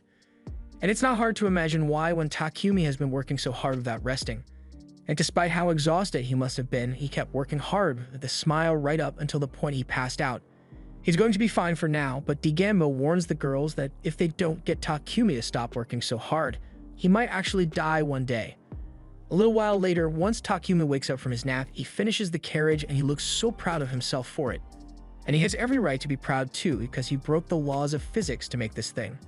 It looks like a regular carriage on the outside, but on the inside it's the size of a house. Takumi put a lot of work into enchanting this carriage with spatial magic to make the inside bigger, and he even outfitted it with all the daily necessities, so even the longest road trips will feel comfy. Everyone hops in so they can take it out for a test ride, and Maria is having the time of her life driving it. Even though the carriage is moving at terrifying speeds, you can hardly feel any vibrations from the inside, so there's no risk of motion sickness. They've still got time before their scheduled trip, so Takumi tells Maria that she can make suggestions on anything she wants him to add to the carriage, and since he offered, she asks him for death spikes. Spikes on the side have no useful functionality whatsoever, but it'd be cool though. Takumi acknowledges Maria's suggestion and promptly ignores it, so they carry on as usual, and a few days later, it is time for their trip. They pull up to the city gate and meet Lion's Fang there, since they'll be the ones escorting them on their journey to the capital. Payback and the others soon arrive as well, and since everyone is here, Takumi thinks it's time for them to get going. However, before they leave, Payback is a little curious about what a carriage built by Takumi would look like, so he asks if he can take a look inside. Takumi tells him to go right ahead, so Payback steps inside, and the second he sees the house inside, he freaks out. He frantically begins asking Takumi to tell him how he managed to make such a marvelous carriage and offers to pay him handsomely for the information, but he has some sense knocked into him by Lord Godwin because he doesn't want Payback to make Takumi uncomfortable. But then Godwin starts loudly exclaiming how he would love to have a carriage as wonderful as Takumi's, and while he's not ordering Takumi to make one for him, if Takumi were to give him one as a gift, he would be so thankful that he would be willing to pay 100 platinum coins. Takumi does some quick math in his head and realizes that 100 platinum is roughly 1 billion yen, and with that kind of money on the table, how could he refuse? For now, the group sets out on their journey with Takumi and his party in his carriage, while Godwin and Payback use their own respective carriages. As they ride, Godwin talks to his assistant about how much of an asset Takumi has become for the kingdom ever since he showed up. He's sure Takumi will eventually reach even greater heights, but all his accomplishments are bound to draw unwanted attention. And while the king and Godwin will do everything they can to shield Takumi from threats within the kingdom of Barcula, the Empire of Sidonia will still be very difficult to deal with. Speaking of the Empire of Sidonia, we take a look into the future after the other heroes were summoned, and Akane is reading an old Sidonian history book to gather as much information as she can. The book talks about the goddess Anat that Sidonia worships, and it says she created humanity in her likeness. Then she created beastmen from beasts and elves from sprites, all to serve under mankind. That is why beastmen in the Empire of Sidonia are treated so poorly, and Akane can't stand it. Back to Takumi's time, he and the others have just arrived at the capital, and Takumi is happy they managed to make it here safely without being attacked. But the only reason for that was because Takumi's party kept wiping out all the monsters that got even slightly close to them. In fact, Lion's Fang literally did nothing the entire time, even though they are meant to be the bodyguards here. Just then, Payback approaches Takumi and says he has something to talk to him about, so once they reach the inn, he tells Takumi that he wants to gift the king a carriage similar to the one Takumi made for himself. He already talked this over with Lord Godwin, and he thinks this would be the perfect way to demonstrate Takumi's expertise to the king. Although since their audience with the king is only 5 days away, Payback doesn't think Takumi will be able to make one in time, so he suggests they wait until the next time they have an audience with the king. However, Takumi surprisingly says he can do it within the 5 days. If he made it after getting home, then he would have to transport the carriage all the way back to the capital, and that's way too much work, so he thinks it would be better to just make it while he's already here. It shouldn't be too hard to find the necessary materials in the capital, but the main problem is that Takumi needs somewhere to begin building, and he doesn't have a workshop in the capital. Thankfully, Payback says he knows the perfect place for Takumi to do all his work, the Palom Company. Takumi later meets with Maria and Sophia to tell them about Payback's proposition for him to work at the Palom Company, and Sophia happens to know a bit about the Palom Company, so she tells Takumi it's one of the more trustworthy slave trading companies in the capital, at least according to what Mulan told her. Payback got permission for Takumi to use one of the Palom Company's old detached buildings, so as soon as the materials arrive, Takumi intends to begin working on the new carriage. However, Sophia refuses to let that happen. So she tells Takumi that he needs to get himself an assistant. He nearly worked himself to death building the first carriage, and now he wants to start working on a second one without stopping to take a break. Even a workaholic like him has to realize that he is being reckless with his health, so Sophia asks him to get himself another slave while they are at the Palom Company. Takumi understands that Sophia and Maria are genuinely worried for his well-being, so he agrees to get a new slave, and the next day he meets with the owner of the Palom Company. Takumi tells him that he is looking for a slave to help him with his alchemy, and since Takumi is currently working on a carriage that has various magical elements, Palom assumes Takumi would need a slave who has magical aptitude. While Takumi is having his meeting, Sophia is standing outside, but all of a sudden, Maria comes running up to her in a panic because she can't find Maple anywhere. Maple said something about wanting to explore the Palom building earlier, and if anyone sees a killer spider roaming the halls, they are going to freak out, so Sophia says she's going to go look for Maple before she causes any trouble. Unfortunately, by the time she finds Maple, she has already scared the soul out of Rava, who was just trying to enjoy her book.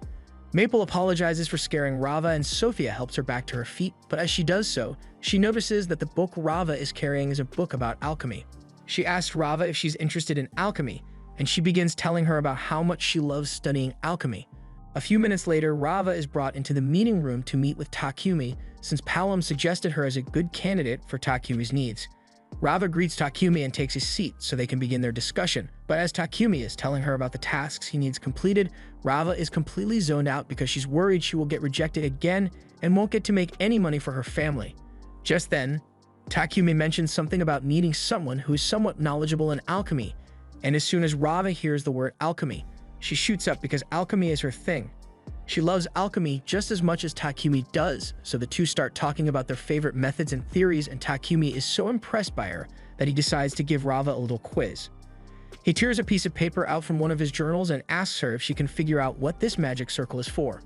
Rava takes one look at it, and she can tell that it's a recomposition circle used to make sweets, but there's something off about it, and she doesn't know what it is. She starts having an exam-induced panic attack and starts crying because she can't answer Takumi's question. She tells him she doesn't know the answer because this isn't the same candy spell she knows, and she was fully expecting Takumi to reject her for failing his test, but on the contrary, he extends his hand and invites her to join his party. She was actually right about the circle being used to make candy, but it was slightly different because Takumi uses different ingredients in his candy. Nevertheless, Takumi thinks it's amazing that she was able to figure out what the magic circle was just by looking at it, so he tells her he would love to have her as a part of his team. Since Takumi has accepted Rava, Palom creates the contract between them, and Rava is glad to finally be employed, but she asks him if he can do a small favor for her. She wants him to help her send all of her wages back to her home village. Rava explains that her family is very poor, so she wants to support them as much as possible so her brother can have a better life. And if that's what she really wants, then Takumi sees no reason to refuse. Meanwhile, the king of Sidonia is getting ready to retaliate against the kingdom of Barkula for refusing to hand Takumi over, so the king plans to send out the holy knights to make an example of them. But the princess has a better idea. They will soon be summoning their heroes, so she plans to start rumors to build hatred for the people of Barkula among Sidonian. And once they had summoned their heroes, they will find an excuse to wage war and get their revenge. A little while later, Takumi finishes synthesizing the adamantite framework for the carriage, and Rava is amazed that he was able to create something like this on his own.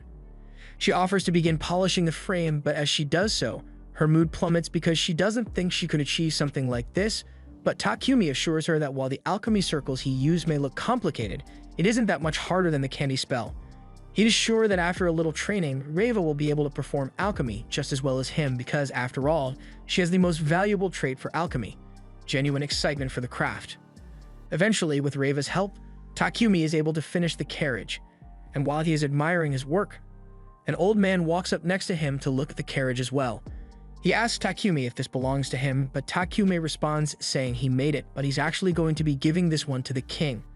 Just then, the others come running over while yelling to get the king's attention, and since they definitely are referring to Takumi, Takumi realizes that the man standing next to him must be the king, and he is mortified by how casually he was speaking with him earlier. The king tells him he doesn't have to worry about formalities since this is an informal meeting, and the reason he chose to have this informal meeting is because he thinks formal meetings are boring. He also wanted to meet the famous alchemist as soon as possible so he could thank him in person, but Takumi is surprised to hear that the king wants to thank him. He's not sure what he could have done to warrant thanks from the king, but the king reminds him that he'd invented the toilets that solved the kingdom's sewage problem. So as the king, it is his duty to show his gratitude. Normally, a grand banquet would be held in Takumi's honor, and all sorts of rewards and titles would be given to him, but that would draw too much unwanted attention to him. And the king knows Takumi wants to remain anonymous to avoid being targeted by Sidonia. The king seems like a really good guy, and Takumi is grateful that he is so understanding. The king ended up giving Takumi a reward for his toilet invention, and afterwards, the group began their journey home. As they leave, the king watches from his window and he instructs his attendants to make sure no one ever knows that Takumi came here today. Steamon agrees to tell everyone in the castle to keep their mouths shut about Takumi, but once they start exporting Takumi's goods outside Barkula, Takumi's influence is going to spread so far that it's going to be impossible to stop Sidonia from acting against him. After returning to Bolton, Takumi sits down with all his slaves to discuss their wages, but to his shock, Maria and Sophia say they don't want to get paid. Maria says he already gives her plenty of food, so she's happy with the allowance he already provides, and Sophia doesn't have much use for his salary anyway, so she doesn't see a need to get paid. Reva thinks it's weird that Takumi has to argue to convince these two to accept their salary, but she's just enjoying the show at this point. Takumi tries to explain to Sophia that even if she doesn't need the money right now, it's still a good idea to save it for the future, but Sophia's mind is made up. She's an elf, so she is guaranteed to live more than Takumi, but even after Takumi dies, she intends to spend the rest of her life watching over his grave. Maria isn't going to live as long, but she would gladly do the same. The sentiment is nice, but Takumi really wishes these two could come up with a future plan for themselves that doesn't involve sitting by his grave for all eternity. Meanwhile, over in the Empire of Sidonia, one of the princess's spies has managed to get their hands on one of Takumi's purification devices, and she is disgusted that someone would dare to replicate holy magic instead of paying them. Age refuses to let this stand, and she knows that these purification devices originated from the city of Bolton, so she intends to send a small unit to destroy whoever is producing the devices. Back at Takumi's house, he and Reva are in his workshop when Reva suddenly asks him if she can register at the Adventurers Guild. Takumi is surprised by her request, but Reva says she wants to help Takumi as an adventurer as well, just like Maria and Sophia. Also, being an adventurer would help her improve her stats, and improving her stats will allow her to do more complex alchemy. When she puts it like that, Takumi can see why she wants to become an adventurer, so he agrees to let her register. The two of them head to the guild, and Reva gets a guild card issued to her so she can join Takumi's party. But on the topic of Takumi's party, Hans tells him to hurry up and come up with a name already.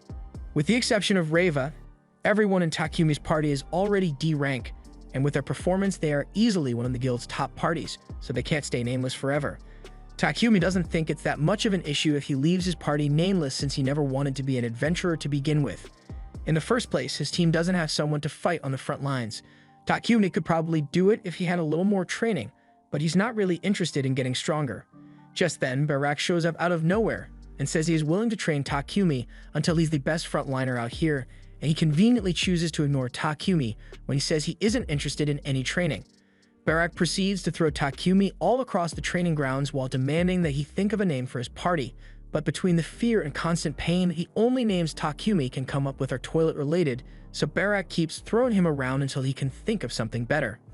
Unfortunately, Takumi couldn't think of anything, so by the end of the day, he is covered in bruises and bumps.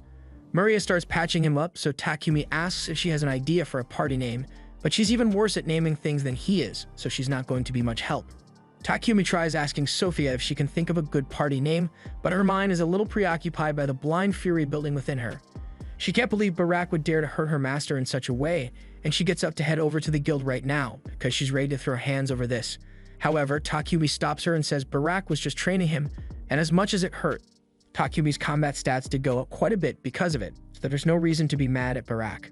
10 months have passed since Takumi got summoned, and the other heroes are currently busy with their training. Yamato's combat prowess has been steadily improving over time, so much so that he is now overpowering the knight in charge of training him. However, Akira sits on the sidelines and mocks Yamato because he thinks Yamato's aggressive fighting style would never work in real combat. Akane reminds Akira that his fighting style is just as aggressive as Yamato's, but Akira says he's the main character, so he is naturally a better swordsman. Anyway, he asks if Akane wants to come back to his room with him for a different kind of training, but Akane ignores him and turns to head back to her room. Ever since they got here, Yamato and Akira seem to have changed for the worse, and she doesn't know why. She has been trying to figure out as much as possible about Sidonia and its goddess Anat to figure out what's going on, but so far all she's found is the doctrine of the Church of Divine Light. Their doctrine preaches absolute human supremacy and treats all demi-humans as slaves, but on the other hand, she managed to learn a bit about the Church of Creation that worships Nolan, and it treats all humans and demi-humans equally. However, Sidonia is dominated by the Church of Divine Light, and if they summon her and the others as heroes to bring world peace, Akane shudders to think about what the royal family here intends to have them do. Back to Takumi, he gives Reva a ring and a staff since she wants to help out with their adventuring. The ring will help her activate magic, and since Reva told him she knows how to use his staff, Takumi made one out of tree and wood and some mithril alloy. Reva is really thankful that Takumi made such wonderful weapons for her, but Maple is starting to get jealous because Takumi never makes weapons for her. However, Takumi did make a weapon for her this time, and he had Reva help him make it, so Maple is thankful to both of them. The next day, Takumi is training with Barak again, and he tries to come up with a name for his party so he can get out of training, but the best he's got is Cat's Claw, and that's just a rip-off of Lion's Fang. So Barak puts him in an abdominal stretch hold. Maria tries to help by suggesting a name, but it's so bad that Barak rejects it and tosses Takumi to the ground. Takumi is getting worried that Sophia might attack Barak if he keeps swinging him around like this, but after seeing the training for herself, Sophia realizes that Takumi is really weak in hand-to-hand combat, so she now thinks the training is necessary. After several hours of being thrown around, Takumi finally gets a break, but just as he's finally getting to relax, Hans asks him if he would like to take on an escort mission. Takumi is hesitant to accept escort missions since they are usually really long, but Barak tells him that with his carriage and camellia, it would only take him 4 days to get there and back. Plus, the request is coming from Papek's company, so he'd be doing Papek a favor if he accepts. Takumi asks if Lion's Fang can do it instead since they usually handle Papek's escort quests, but unfortunately, Lion's Fang is currently out on a separate mission, so they can't do it. Takumi still doesn't want to accept the quest, but everyone else seems to think it'll be a good idea, so he's forced to accept. They begin their journey to the town of Kilgus, and the man they are escorting says he feels a lot more secure knowing that Takumi and his party will be protecting him. He plans to sell some basic necessities as well as the purification devices, but while he's there, Papek also asked him to buy some milk. Takumi is shocked to learn that milk exists in this world since he's never seen any, but it just usually isn't sold in Bolton. Kilgus also has other dairy products like cheese as well, so Takumi is starting to get excited about this trip after all. Once they arrive at the town of Kilgus, Takumi has everyone try cream stew for the first time. As they take their first bite, they all think it's really tasty and unique since they've never tasted anything like it before, but Takumi thinks he could improve this recipe a little, so he says they should buy a lot of cheese and milk before they return home. Luckily, the markets in this town stay open at night, so Takumi can buy as much as he wants right now. That night, they all head out to buy the dairy products, and afterwards, they all sit down together to taste them. Being able to have milk and cheese again has Takumi thinking about his old life in Japan, but he doesn't miss it at all because his life in this world is much more fulfilling than it ever was on Earth. Sophia notices that Takumi is deep in thought, so she asks him if something happened, and he asks her if she ever thinks about returning to her hometown. Sophia says she prefers her current life too much to continue dwelling on the past. She spent 50 years of her life trapped by the curse that had been placed on her. But after forming a contract with Takumi, she was able to live a new life, so all she cares about now is moving forward with Takumi and the others. Everyone else agrees with Sophia's sentiment, and Takumi understands how they feel since ever since coming to this world, it feels like he has been given wings to live his life as he pleases. And now that he thinks about it, those metaphorical wings are all thanks to Nolan, so he has finally decided on a name for his party, the Wings of Nolan. After completing the escort mission, Takumi and the others return to Bolton, but upon arriving at his mansion, he realizes something is wrong. The entire room is full of paralysis poison, and before he even realizes what's going on, the girls have all been poisoned and captured by two masked men.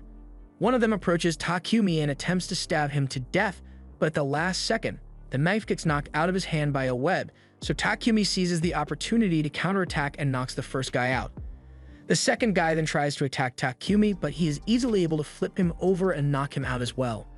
Now that the threats have been neutralized, Takumi thanks Maple for the assist since she really saved him back there.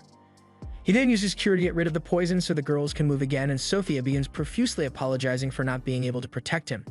Takumi tells her it's not her fault she couldn't move since only he and Maple have paralysis resistance skills. But speaking of Maple, she asks Takumi what he wants to do with the rest of the intruders she found. She found these guys lurking around the house, so she defeated them and tied them up in her webs, But by the looks of it, this was a planned assassination attempt. Takumi sends Sophia to go get Barak from the guild, and after arriving, he has the assassins taken away. But he tells Takumi that he should probably report this to the Lord of Bolton, because it looks like Sidonia finally found him. Takumi later has a meeting with the Lord, and his investigation revealed that the people who tried to attack him were members of the Divine Light Squadron. They are basically a task force that Sidonia sends out to execute anyone whom they deem to be problematic for the Church of Divine Light. Takumi is horrified that Sidonia is really trying to kill him. He is informed that the reason Sidonia is after his head is because of the purification devices he created. Previously, the kingdom had to rely on priests to use holy magic to purify the sewers. The priests of the Church of Creation and the Church of Divine Light used to take turns doing it, and while the Church of Creation did it for free, the Church of Divine Light always charged large fees. But now, with Takumi's invention, priests aren't needed for purification anymore, so Takumi pretty much cost the Church of Divine Light a huge portion of their revenue. Takumi asks if he needs to go into hiding or maybe leave the nation, but he is told that he will be safest if he remains here in Bolton, since this nation has many followers of the Church of Creation. So it will be hard for the Church of Divine Light to exert their influence here. And as an extra precaution, they are going to increase the number of patrols for the Knights and City Guard to prevent more Divine Light assassins from showing up. That takes care of the city's security, but Barak says they still need to worry about Takumi's safety while he's out on adventuring missions. Takumi turns to him and says he actually intends to suspend his adventuring for now given the circumstances, but Barak refuses to accept that. Takumi's party is one of the top 5 in the guild, so it would hurt the guild's metrics if he stopped adventuring. And the guild's metrics are way more important to Barak than Takumi's life being in danger. Sophia adds to this, saying she will protect Takumi even if it costs her life, so she wants to keep adventuring with him. Takumi is too much of a pushover to refuse either of them, so he ends up agreeing to continue being an adventurer. But as the 3 of them head back to the guild, Takumi takes a moment to think. It is clear that Sidonia is after his life, but because of him, his friends were put in danger last night and he needs to do something if he is going to keep them safe. Once they get to the guild, Takumi and Sophia meet with Hans, so they can finally register their party name, but before they leave, Hans warns Takumi that he needs to be careful. Rumors about the attack on him have already begun to spread, and there are also rumors that a huge bounty has been placed on Takumi's head, so there's a chance that some of the adventurers here might try to attack him. Later that night, Takumi returns home and tells everyone the bad news. Maria is upset after hearing everything, because it means there's a high chance that more people will attack them again. Takumi apologizes to all of them since they are in danger because of him, but they tell him there's no need to be sorry because they all chose to stick by his side no matter what. Besides, they are strong enough to handle anyone who tries to attack them again. Takumi is glad he has the girls to support him, but he is still a little worried, so he has been thinking of creating a magical device to raise a barrier around his house. That way, no attackers would ever be able to get close to him or the girls while they are at home. But he still needs to worry about their safety while they are out on adventures, so Sophia suggests he should find someone to act as their party's tank. Takumi agrees, but he has no idea where to start looking for one, so Sophia tells him that there are a lot of adventurers who are solo, so they could probably find someone in no time. But there's no guarantee that they'd be trustworthy, so Takumi intends to go looking for another slave instead. Everyone goes to bed for the night while the knights stand guard outside the mansion, but Takumi stays up all night working on his barrier device. The next morning, he calls Reva outside to help him with the alchemy, but surprisingly, Sophia comes over as well and says she wants to help. Takumi is happy to have an extra set of hands, so he agrees to let Sophia help and asks her to etch this magic circle into one of the metal plates he brought out. Once that's done, Takumi begins pouring some magic powder on the metal sheet, and while he does this, Sophia asks him if he managed to get any sleep last night. Takumi admits that he stayed up all night because he was thinking about defensive measures for the future, and speaking of defensive measures, it looks like Maple is training with Camellia. They are practicing Camellia's ram attacks against some fake golems, but now that Reva thinks about it, golems fall under alchemy, so if Takumi were able to make one, it would be perfect to act as their party's tank. Unfortunately, golems require magic circles to be engraved into their control core, and that's still too complex for Takumi to do, so he can't try making one. He would need his mana manipulation skill to level up a lot for him to even attempt it. But for now, he just wants to focus on finishing up the barrier, so he begins casting a spell to bind the spell to the metal plates, and once he's done, all that's left is to place them on the house. All of a sudden, Takumi gets a notification that his mana manipulation skill has been maxed out and evolved into spell control, so maybe he can attempt the golem creation after all. Meanwhile, in Sidonia, The king has just been informed that the Divine Light Squadron was captured. The king is shocked to hear that not only did the Divine Squadron fail to kill their target, but they were also captured. By now, the kingdom of Barcula must have interrogated the assassins and found out that Sidonia was behind it, so this matter has become a lot more troublesome than he had anticipated. Elizabeth suggests to the king that they should put a hold on any further attacks on Barcula for now and instead focus on completing their other mission regarding the summoning circle.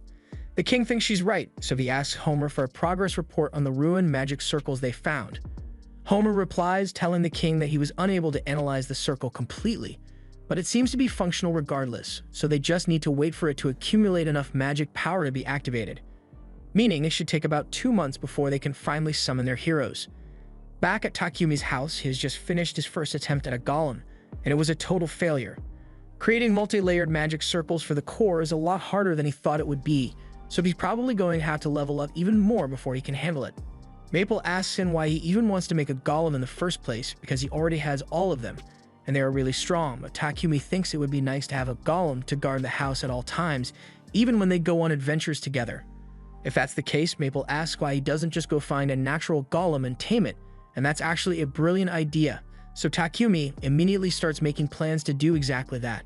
He asks Sophia if there are any good locations to find golems, so she tells him that around the Forests of Death, there have been reports of occasional stone golems being sighted, and if you go into the dungeon, there's a chance you might even find an iron golem inside.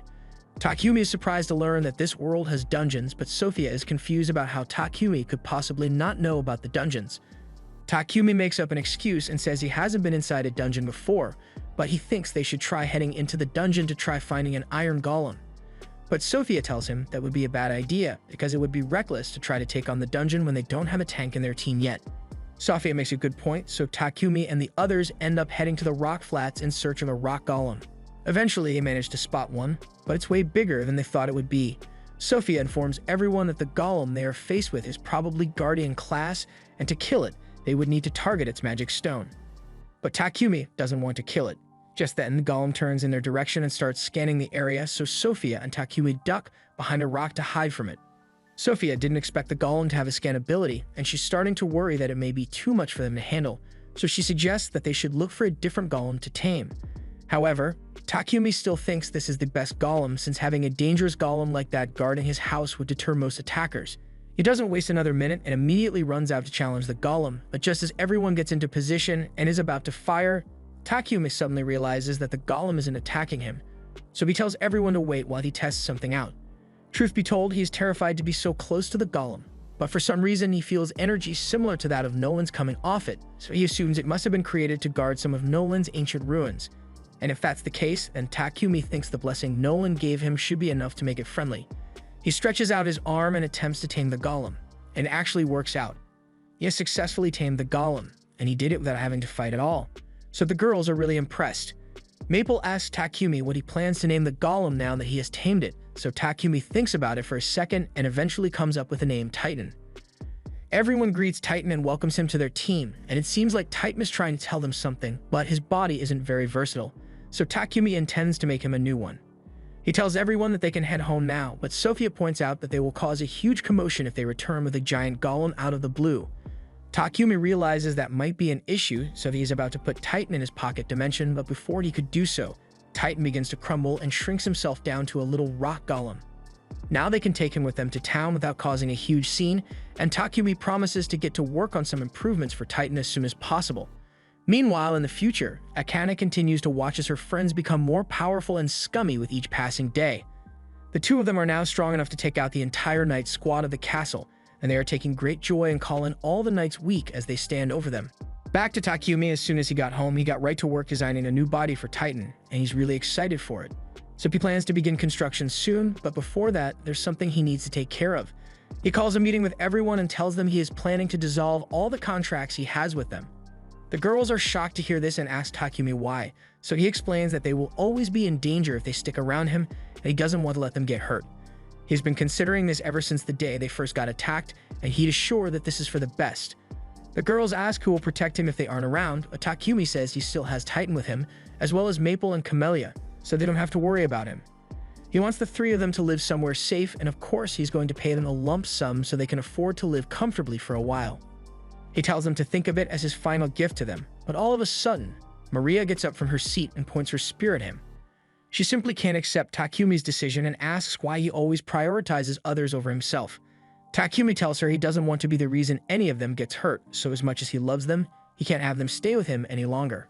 Maria yells that if Takumi truly cares about them, then he should want them to fight by his side and overcome whatever challenge comes their way together. But Takumi remains silent because he doesn't know what to say.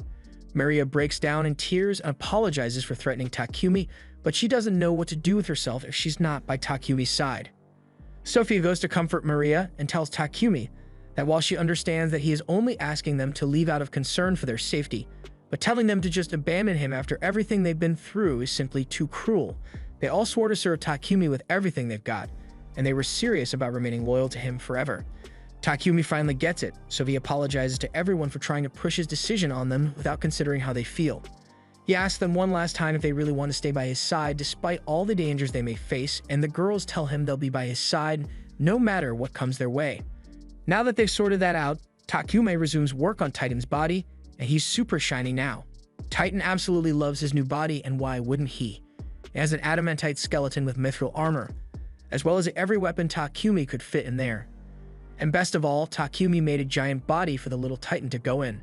So Takumi has finally achieved a lifelong dream of creating a real Gundam, and he couldn't be happier. Meanwhile, Nolan is watching Takumi from heaven, probably jealous of his giant mech, but she is suddenly approached by one of her subordinates, and she has bad news. There are signs that Anat is starting to come into existence. The god that the Church of Divine Light worships didn't exist before, but after years of worship, their collective will has given birth to Anat. And unfortunately, because their will is so rotten, Anat is on the verge of becoming an evil spirit. On top of that, since Sidonia was the country responsible for summoning the heroes, it's possible that they will start a war once those heroes are strong enough. Nolan was already aware of this, but she can't directly interfere with the mortal realm. That is why she placed Takumi in this world and granted him so many blessings. And from now on, the fate of this world rests on Takumi's shoulders. There was a group of villagers who were forced to abandon their homes after a bunch of nobles made the place completely unlivable. This has led to all the villagers hating all forms of nobility, especially Manny, who lost her husband because of the careless actions of the nobles. A year after that incident, the Lord is reviewing the report on it, and apparently those refugees were taken in by a noble named Rockford. But he can't support all 1,000 refugees any longer, so he is asking them to help find a new home for them. However, with 1,000 people, there's only one piece of land big enough to accommodate them, and it's currently overrun by monsters. Developing that area is going to be practically impossible, so the Lord has no choice but to ask Takumi for help. Meanwhile, Takumi and the others are getting ready to go dungeon exploring. Takumi has been interested in dungeons for a while now, so he chose to enter a dungeon known as the Forest of the Beast King. It is the second most difficult in the kingdom, and despite being underground, it really does look like a forest. The monsters here are a lot stronger than the monsters on the surface are, but Maple, as the scout and Titan taking all the big hits for them, they were able to defeat the floor bosses fairly easily and claim the treasure chests. It took a whole day before they could reach the last floor, and as they approach the final boss room, everyone is getting excited. Sophia is just glad that they managed to make it this far without suffering any real damage, and Takumi says it's because they got lucky and didn't fall for any traps. But just as he says this, he accidentally steps on a trap in the floor, sending a massive boulder right at them. Takumi yells for everyone to retreat, so they all start running until they make it to a room that's too small for the boulder to get in. All of a sudden, the door they came in through closes behind them, so now they have no choice but to follow this path. Eventually, they arrive at a large room, and Takumi is starting to get the feeling that they were lured here, and it turns out that he was right because the final boss soon appears, and it's an S-rank rock dragon. Takumi really wishes he had brought the giant Titan mech with him, but he didn't, so as the dragon strikes at them, Takumi tells everyone to run. They won't have a chance to attack if they don't stop the dragon's tail from moving, so Takumi asks Titan and Maple to try and pin it down for a few seconds. Titan understands, so he grabs the dragon's tail to hold it in place while Maple uses her webs to stick it to the ground. And with the dragon's tail trapped, Sophia runs up to it and starts stabbing. The dragon screams out in pain, so everyone uses the opportunity to hit it with all the magic they've got, but it's still not enough to bring it down. Sophia tells Takumi that the dragon's weak point is its midsection, so Takumi brings Camellia out and has her charge straight from the dragon's abdomen. This does a considerable amount of damage, so Takumi seizes the opportunity to go in for the final blow. He runs up to the dragon intending to strike it down, but then he realizes that he doesn't want to get too close to that fire breath, so he realizes there's an easier way to deal with this thing. He enchants his sword with magic before throwing it in the dragon's mouth. This does enough damage to finish the dragon off, so it disappears, leaving behind a treasure chest in its place. This means they've officially cleared the dungeon, and as a bonus, Takumi found this dragon scale thing, and he's sure he can make something great out of it. After Takumi and his party return to Bolton, Takumi is immediately summoned by Marcus Godwin. Once he arrives at the Marcus mansion, Godwin asks him if he is familiar with the uninhabited land to the south of this region. Takumi recalls hearing that the place is undeveloped and there are so many monsters there that even the neighboring nations don't want to bother dealing with it. The Kingdom of Terraria once tried to terraform that area, but they failed miserably and suffered great losses as a result. With that said, he wants Takumi to go there and build a village. Takumi is dumbfounded and asks why Godwin wants him of all people to do it, so Godwin tells Takumi that he heard of the Board Village and how Takumi built a huge wall for them in the span of a few minutes. That's why he believes Takumi will be able to construct a village on his own. There's a river about 100 kilometers to the south of Bolton, so they tell Takumi that would be a good place to start construction. But Sophia doesn't like the way Godwin is trying to dump this responsibility on Takumi's shoulders, so she reminds him that Takumi's life is still under threat from Sidonia. Godwin is aware of this and he tells her that he normally wouldn't make such a request, but the circumstances are very dire. A year ago, development on a pioneer village was halted due to interference from corrupt nobles, and as a result, 1,000 villagers were forced to abandon their homes. The refugees have been supported by Bolton and Rockford till now, but Godwin would like to find a new home for them as soon as possible. That's all Takumi needed to hear because he says he will do it. Sophia tries to convince him to reconsider since it would be extremely dangerous, but Takumi has already made up his mind because he can't ignore people who are in need of help. When he first got here, he didn't have a home either, but the people of the Board Village took him in and gave him a place to live. That's why he wants to do the same for these refugees.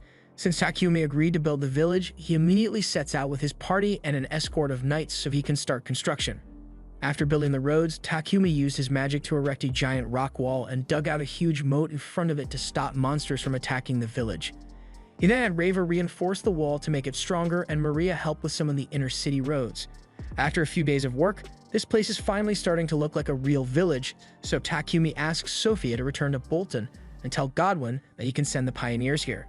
Sophia does as she is told and rushes back to Bolton on Camellia to inform Godwin that they are ready to receive the refugees, but Godwin can't believe that they managed to create a whole village in just 10 days.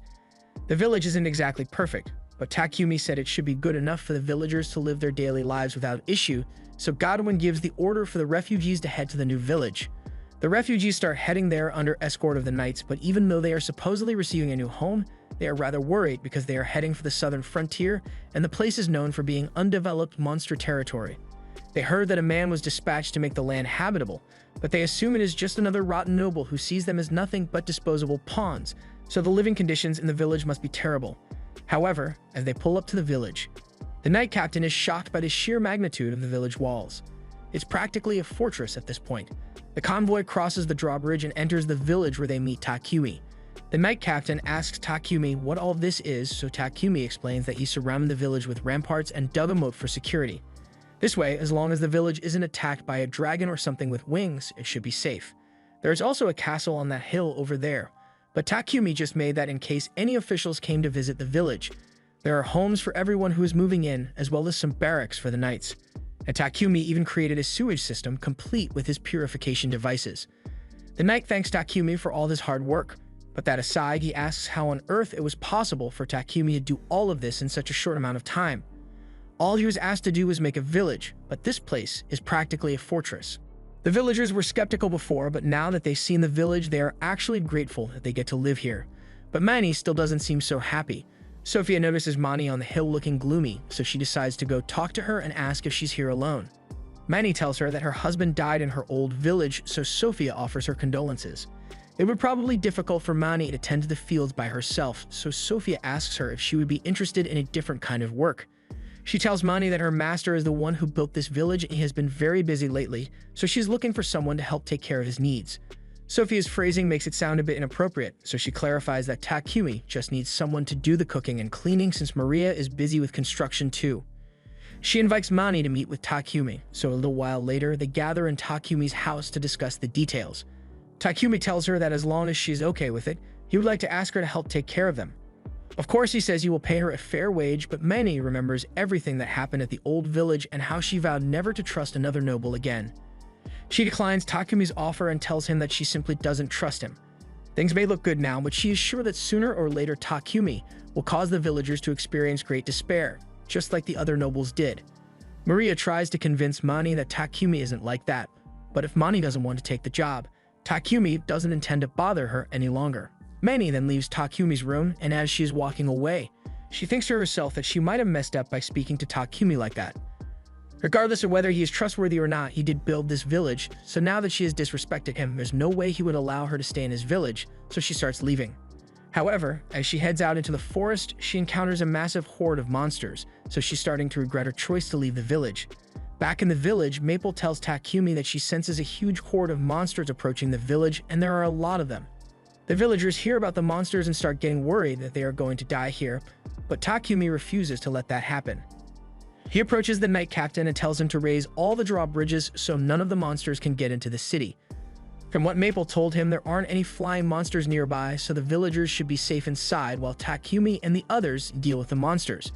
Meanwhile, outside, Mani is sprinting back to the city to get away from the monster, but to her dismay, she sees that they have already raised the drawbridge, so there's no way for her to get to safety now.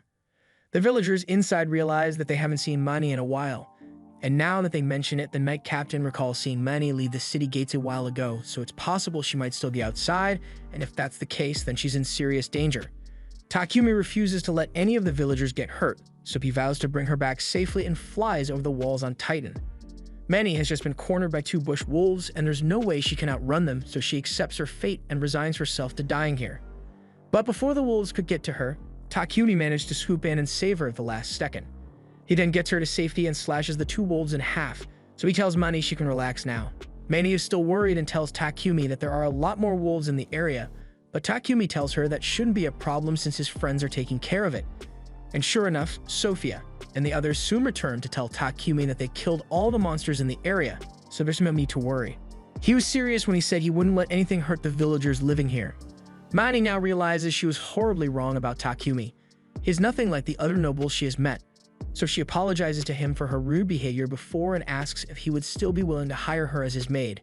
Takumi smiles and says he would love to have her, and everyone else welcomes her to the team.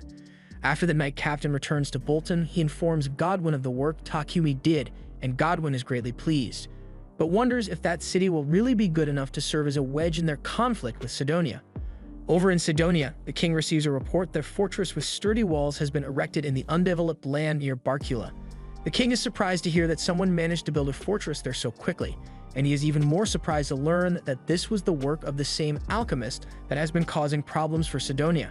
The king is greatly irritated, but Elizabeth shows up and tells him that there's no need to worry, because they will soon make Barcula regret going against them. The summoning circle they found has finally gathered enough mana, so they can now summon the heroes. As the summoning is carried out, an expansive wave of mana washes over the entire land all the way up to the village where Takumi and the others are having lunch.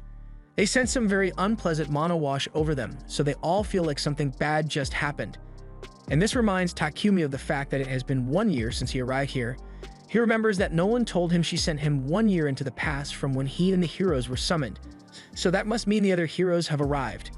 And knowing what he does about Sidonia, this can't be good. 3 months after the heroes were summoned, they had all reached A rank, so Nolan anticipates that Sidonia will be making its move soon, and just as expected, Elizabeth tells the heroes that she has an announcement to make.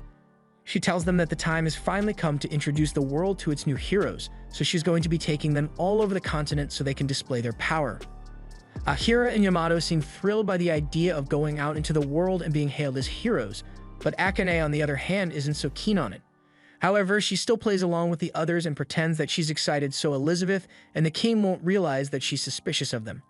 Meanwhile, on Takumi's end, the village he built has now been named Wedgefort, and it is thriving as merchants and craftsmen move in to start their business.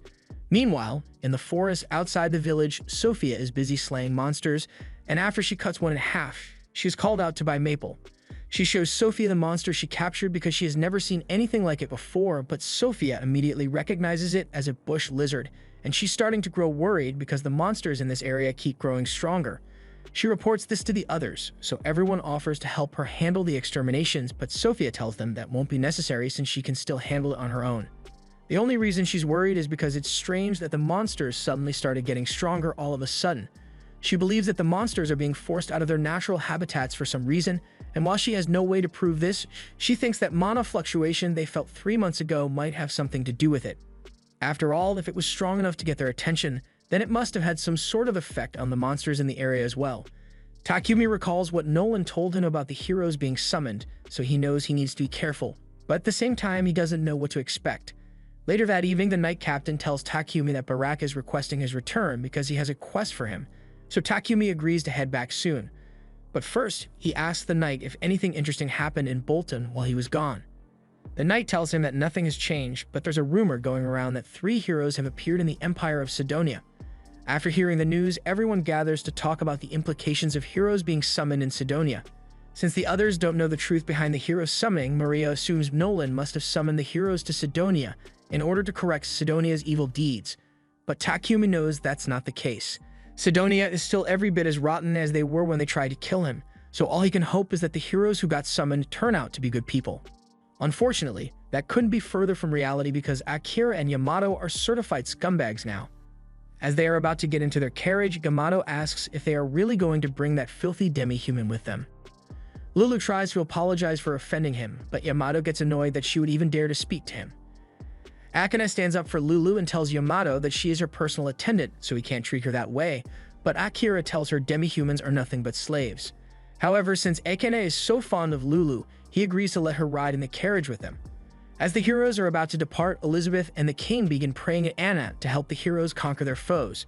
And even if Anat wasn't real initially, she definitely is now. Once Takumi and the others return to Bolton, they ask Hans if he has any information about the heroes that were summoned in Sidonia. He tells them that the heroes are 2 boys and 1 girl, all with black hair, so Takumi assumes they must be Japanese just like him. Hans also mentions that the heroes are apparently on expedition to visit all the churches in Barkula, but that's just a cover story because their real goal is most likely to destroy the churches of Nolan. Anyway, Hans tells Takumi that Pepek has requested his party to escort him to the royal capital. And since it's a request from Pepek, Takumi decides to accept. While everyone is getting ready for the escort mission, Manny asks Takumi if she can go on the mission with everyone else. Takumi doesn't think that's such a good idea since escort missions are dangerous, and Manny has no fighting capability so she might get hurt. Manny understands that, but staying in this mansion all alone while everyone else is out on their mission would make her feel very lonely. Maria and Sophia understand how Manny feels and Manny pleads with him to reconsider.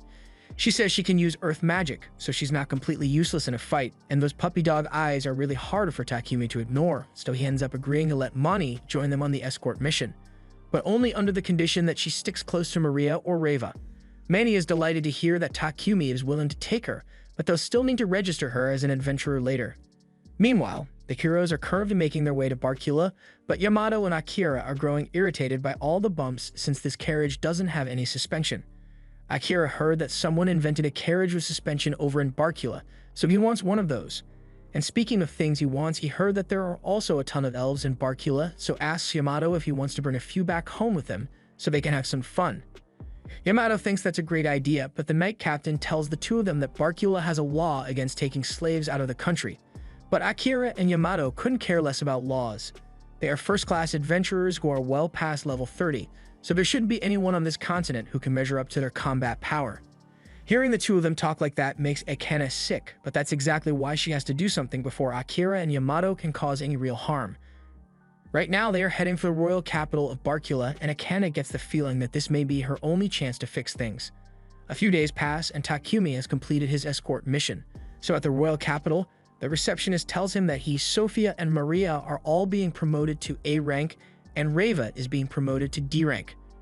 She asks them to present their guild cards so she can process their promotions, but all of a sudden, there's a huge commotion at the back of the guild as the heroes have arrived, and they are making a huge scene already. Akira demands that everyone in the guild clear out so he can get to the front, and when one of the guild patrons tries to talk to him, he gut punches the guy for no reason. This would already be bad enough, but then Akira and Yamato spot Takumi and his beautiful slaves, and they think Takumi is just another inferior adventurer, so Akira demands that Takumi hand over the women immediately. Takumi obviously doesn't listen to him, and he's getting pretty annoyed by their rudeness, but he would still like to avoid fighting as much as possible, so he gives them a chance.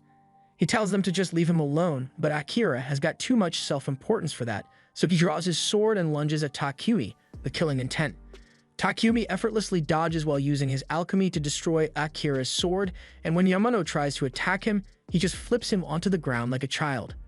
Akane is amazed that someone was able to defeat those two so easily, and Akira is absolutely devastated by the loss, especially since his sword was destroyed, so he tells Takumi he's going to regret this.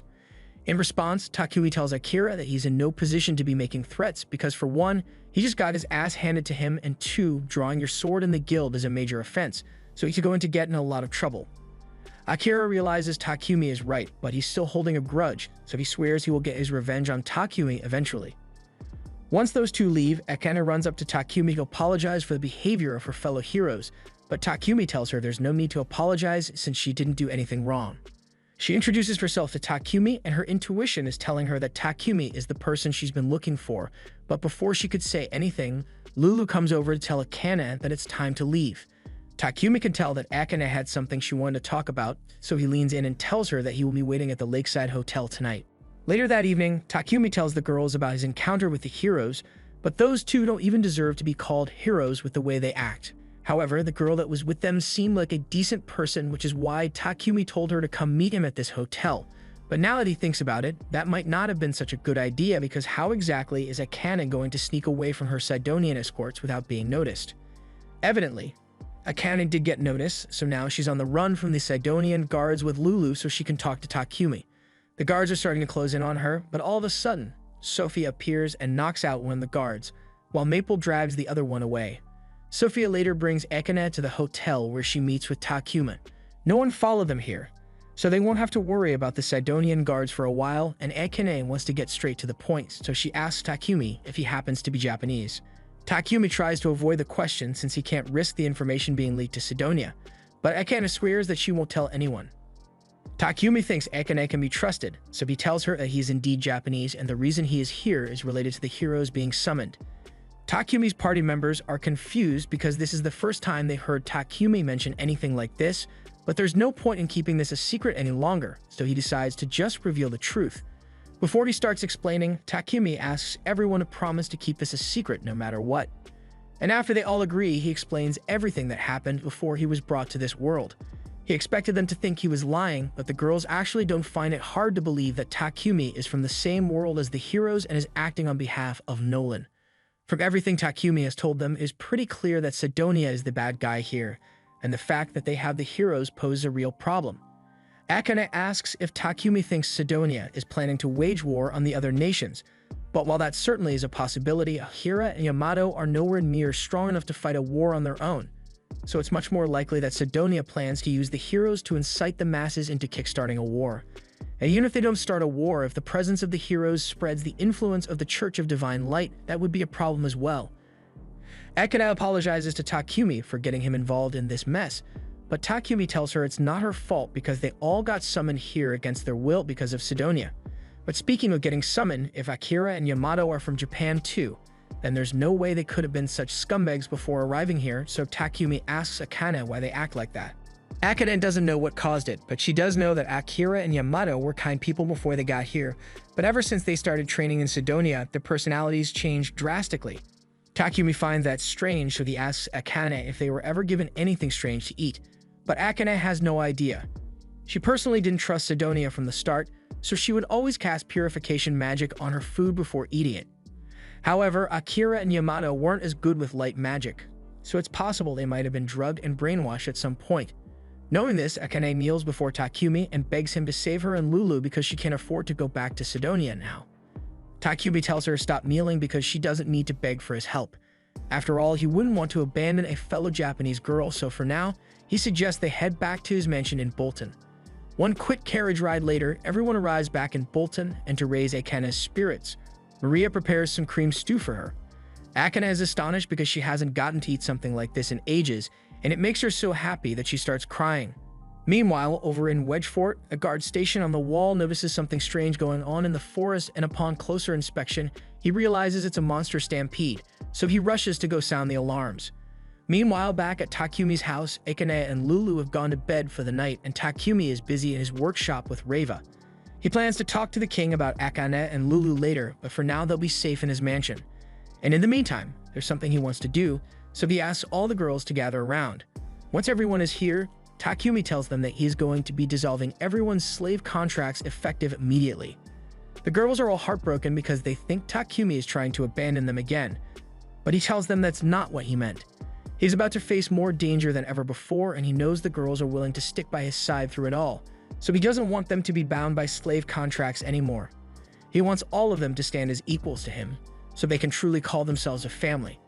After Takumi dispels the slave contracts, he gets back to work in his workshop and finishes up 2 legendary swords he had been working on. But before he could even test the blades, he receives a notice from the guild telling him there's an emergency in Wedge Fort, and when he reads the details, he is horrified by how bad it is.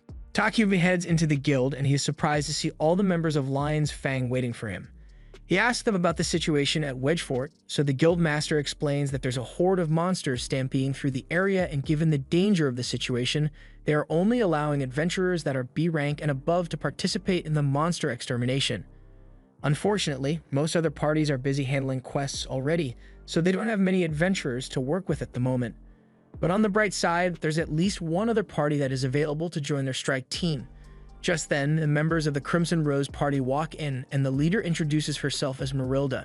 The other members are Baralai, Mary, Paula, and Linda, and they have heard a lot about Takumi's party, so they are excited to finally get to meet them.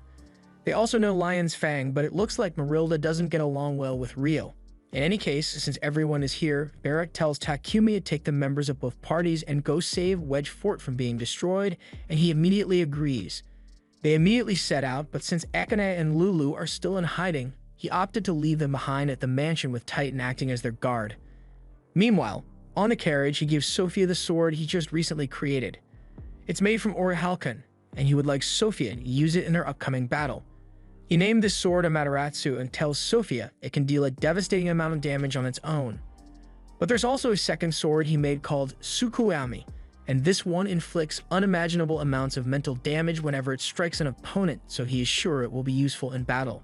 Soon enough, they get close to Wedge Fort, and they are expecting an encounter a large horde of monsters outside the wall, but as long as there are no flying beasts, then there's no way anything can make it into the city. Unfortunately, as Takumi takes a look outside, he finds the sky full of flying monsters, so the city is pretty much doomed if they don't do something about this soon. The group immediately spring into action and start taking down as many monsters as they can, and once they make it inside the walls, they split up to clear the city streets as fast as possible. After several hours of monster slaying, Takumi and the others have finally killed every single monster within the city walls, and once the coast is clear, all the citizens come out of hiding to thank him. Takumi thanks the villagers for holding out long enough for him to get here, and he tells them that if any of them are injured, then they should go to Reva and Mani so they can get treated. Meanwhile, Takumi plans to take Sophia and Maria so they can finish off the rest of the monsters. For now, it looks like the monsters are retreating since they are running back into the woods, but they are way too coordinated. Takumi assumes there must be some kind of monster leader pulling the strings here, but no one has ever heard of such a thing before. Takumi reminds them that when Sidonia summoned the heroes, there was a huge mana fluctuation throughout the kingdom, so it is plausible that the mana fluctuation led some monsters to evolve. News of the monster stampede soon reaches Sidonia, and after learning that the stampede is large enough to potentially destroy Barcula if it manages to break past Wedge Fort, the king of Sidonia is eager to do everything in his power to make sure that happens. He orders for troops to be prepared so they can launch an attack on Wedge Fort as soon as their guard is down, but Elizabeth suggests that they should take a more subtle approach. She tells him they should take the opportunity to weaken the allies of Barcula, such as Semendor, and she already has the perfect plan to make it happen by involving the heroes. Back at Wedge Fort, Sophia is on guard duty, so she is busy watching the forest when Reva brings her some lunch. Sophia thanks Reva, but she can tell that something is bothering her, so she asks what's wrong. Reva explains that recently, Takumi has been giving everyone in the city magic potions to help them heal, but they sold their extra stock to Papek a while ago, so Takumi must be handing out potions from his personal supply. Sophia goes to ask Takumi about it, but he just tells her it's better for the injured people to get to use the potions, and besides, he just needs to make sure he doesn't get hurt during the next battle, that way he won't need any healing potions for himself. On that note, Takumi asks Reva, Mani, and Maple to stay behind and guard the people while he, Sophia, and Maria go out to battle monsters again. But just then, he gets a warning from Maple, telling him that the monsters in the forest are beginning to attack again. Everyone quickly gets into position and Takumi fills them in on the plan of attack. First, they will fire as many magic attacks as they can at the monsters, and then Takumi will lead a charge to slay as many monsters as he can. Takumi, Sophia, and Mary all line up the front lines while Maria and Reva provide backup. Together, they manage to thin out the first wave of monsters, so the adventurers all move in to continue the fight in close quarters combat. So far, things have been going smoothly because they kept most of the monsters from getting to the city, and the few that managed to make it to the wall are all taken care of by Maple.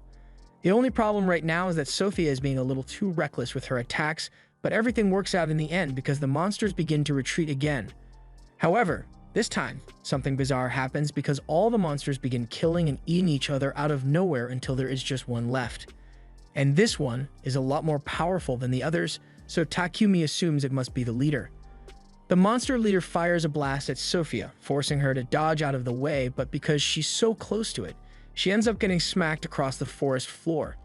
Takumi swoops in to save her before she gets hurt, but as soon as Sophia gets back on her feet, she starts putting herself in harm's way and tries to get the monster's attention. She succeeds in getting its attention, but she's barely able to avoid the monster's blasts, so eventually she gets hit and collapses the floor. The monster is about to land and finish her off, but at the last second, Reva, Maria, and Maple manage to hit it with a fireball that knocks it down. This buys enough time for Takumi to get there, so once Sophia is back on her feet, they both hit it with all the magic they got. Sophia then throws her sword to Takumi so he can finish it off, so Takumi uses Amaterasu to cut off the monster's wing, and then he channels as much power as he can into Tsukuyomi to slice the monster in two. Now that the main monster has been defeated, Takumi goes over to Sophia and starts healing her. She tries to tell him he doesn't have to worry about her, but Takumi is already beyond worried. He asks Sophia why she would do something so reckless, and Sophia knows she was being careless, but she just really wanted to protect Takumi at all costs. Takumi yells that she could have gotten herself killed with the way she was acting, but Sophia doesn't think her life is worth much to begin with, so she would gladly die if it meant keeping Takumi safe. But Takumi has already told her before that he doesn't want her to throw her life away for him. Takumi finishes healing Sophia, and once he is done, he asks the others if there are any more monsters coming for the village. They tell him that after the monster leader was killed, most of the other monsters turned and ran away, so Wedgefort should be safe for now. Takumi is relieved to hear that, but all the stress from the battles finally catches up with him, so he ends up passing out. Luckily, it was just a minor case of exhaustion, so after a few hours of rest, Takumi wakes up and everyone is relieved to see that he is alright. He and the others spend the next few days rebuilding the parts of Wedgefort that got damaged, and once that's done, they begin heading back to Barcula. But even though things worked out well for Wedgefort, the same can't be said for the people of Samandor, because they were just massacred by Akira and Yamato. Back in Barcula, Takumi hosts a barbecue in celebration of their victory against the monsters, but Reva notices that Sophia is sitting by herself in the dark, and that looks very depressing. Akane notices that something is wrong with Sophia as well, so she asks Maria, but she still has no idea what it could be. All she knows is that Sophia has been that way ever since they got back from Wedgefort, so she assumes Takumi must know what's going on and forces him to go fix it. Takumi walks over to Sophia and apologizes for yelling at her on the battlefield, but Sophia knows she was the one in the wrong for carelessly putting her life in danger like that. Takumi understands that Sophia genuinely just wants to protect him, but he tells her that he would never want her to throw her life away for his sake. He has mentioned before that he wishes to be partners with everyone, and that means they all have to treat each other like equals. So from now on, Takumi would like Sophia to value her life just as much as she values his because he doesn't want to have to watch her die. A few days later, Takumi took Lulu and Akane to the Lord to officially ask for permission to harbor them in his mansion since this is kind of a major international issue. The Lord agrees to let Akane and Lulu stay with Takumi permanently, but he also tells Takumi about a massacre that occurred in the Samandor region a few days ago. And according to the intel he gathered, it was the other two heroes who were behind it. Akane feels incredibly guilty for the actions of those two, and she starts questioning whether she might have been able to stop them from killing so many people if she hadn't run away, but Takumi tells her it's not her fault. Even so, Akane knows that she will have to face those two at some point in the future, and she swears that next time she won't run away. Takumi is appalled that Sidonia would use teenagers for their own selfish ambitions, so he goes to visit Nolan to ask her a few questions. Nolan is happy to see him again, as it has been a while since his last visit. Takumi asks Nolan if there was a reason she sent him a year into the past, because ever since then, his life has become more and more entangled with Sidonia and the other heroes. But all Nolan can tell him is that she is leaving the future up to him. Takumi has already decided that he is going to do whatever it takes to keep those he cares about safe. He loves the new life he was given and his job as an alchemist because he gets to create all the things he could ever want or need. And if the only way to protect his new life is to face Sidonia and put a stop to their wicked plots, then that's what he will have to do.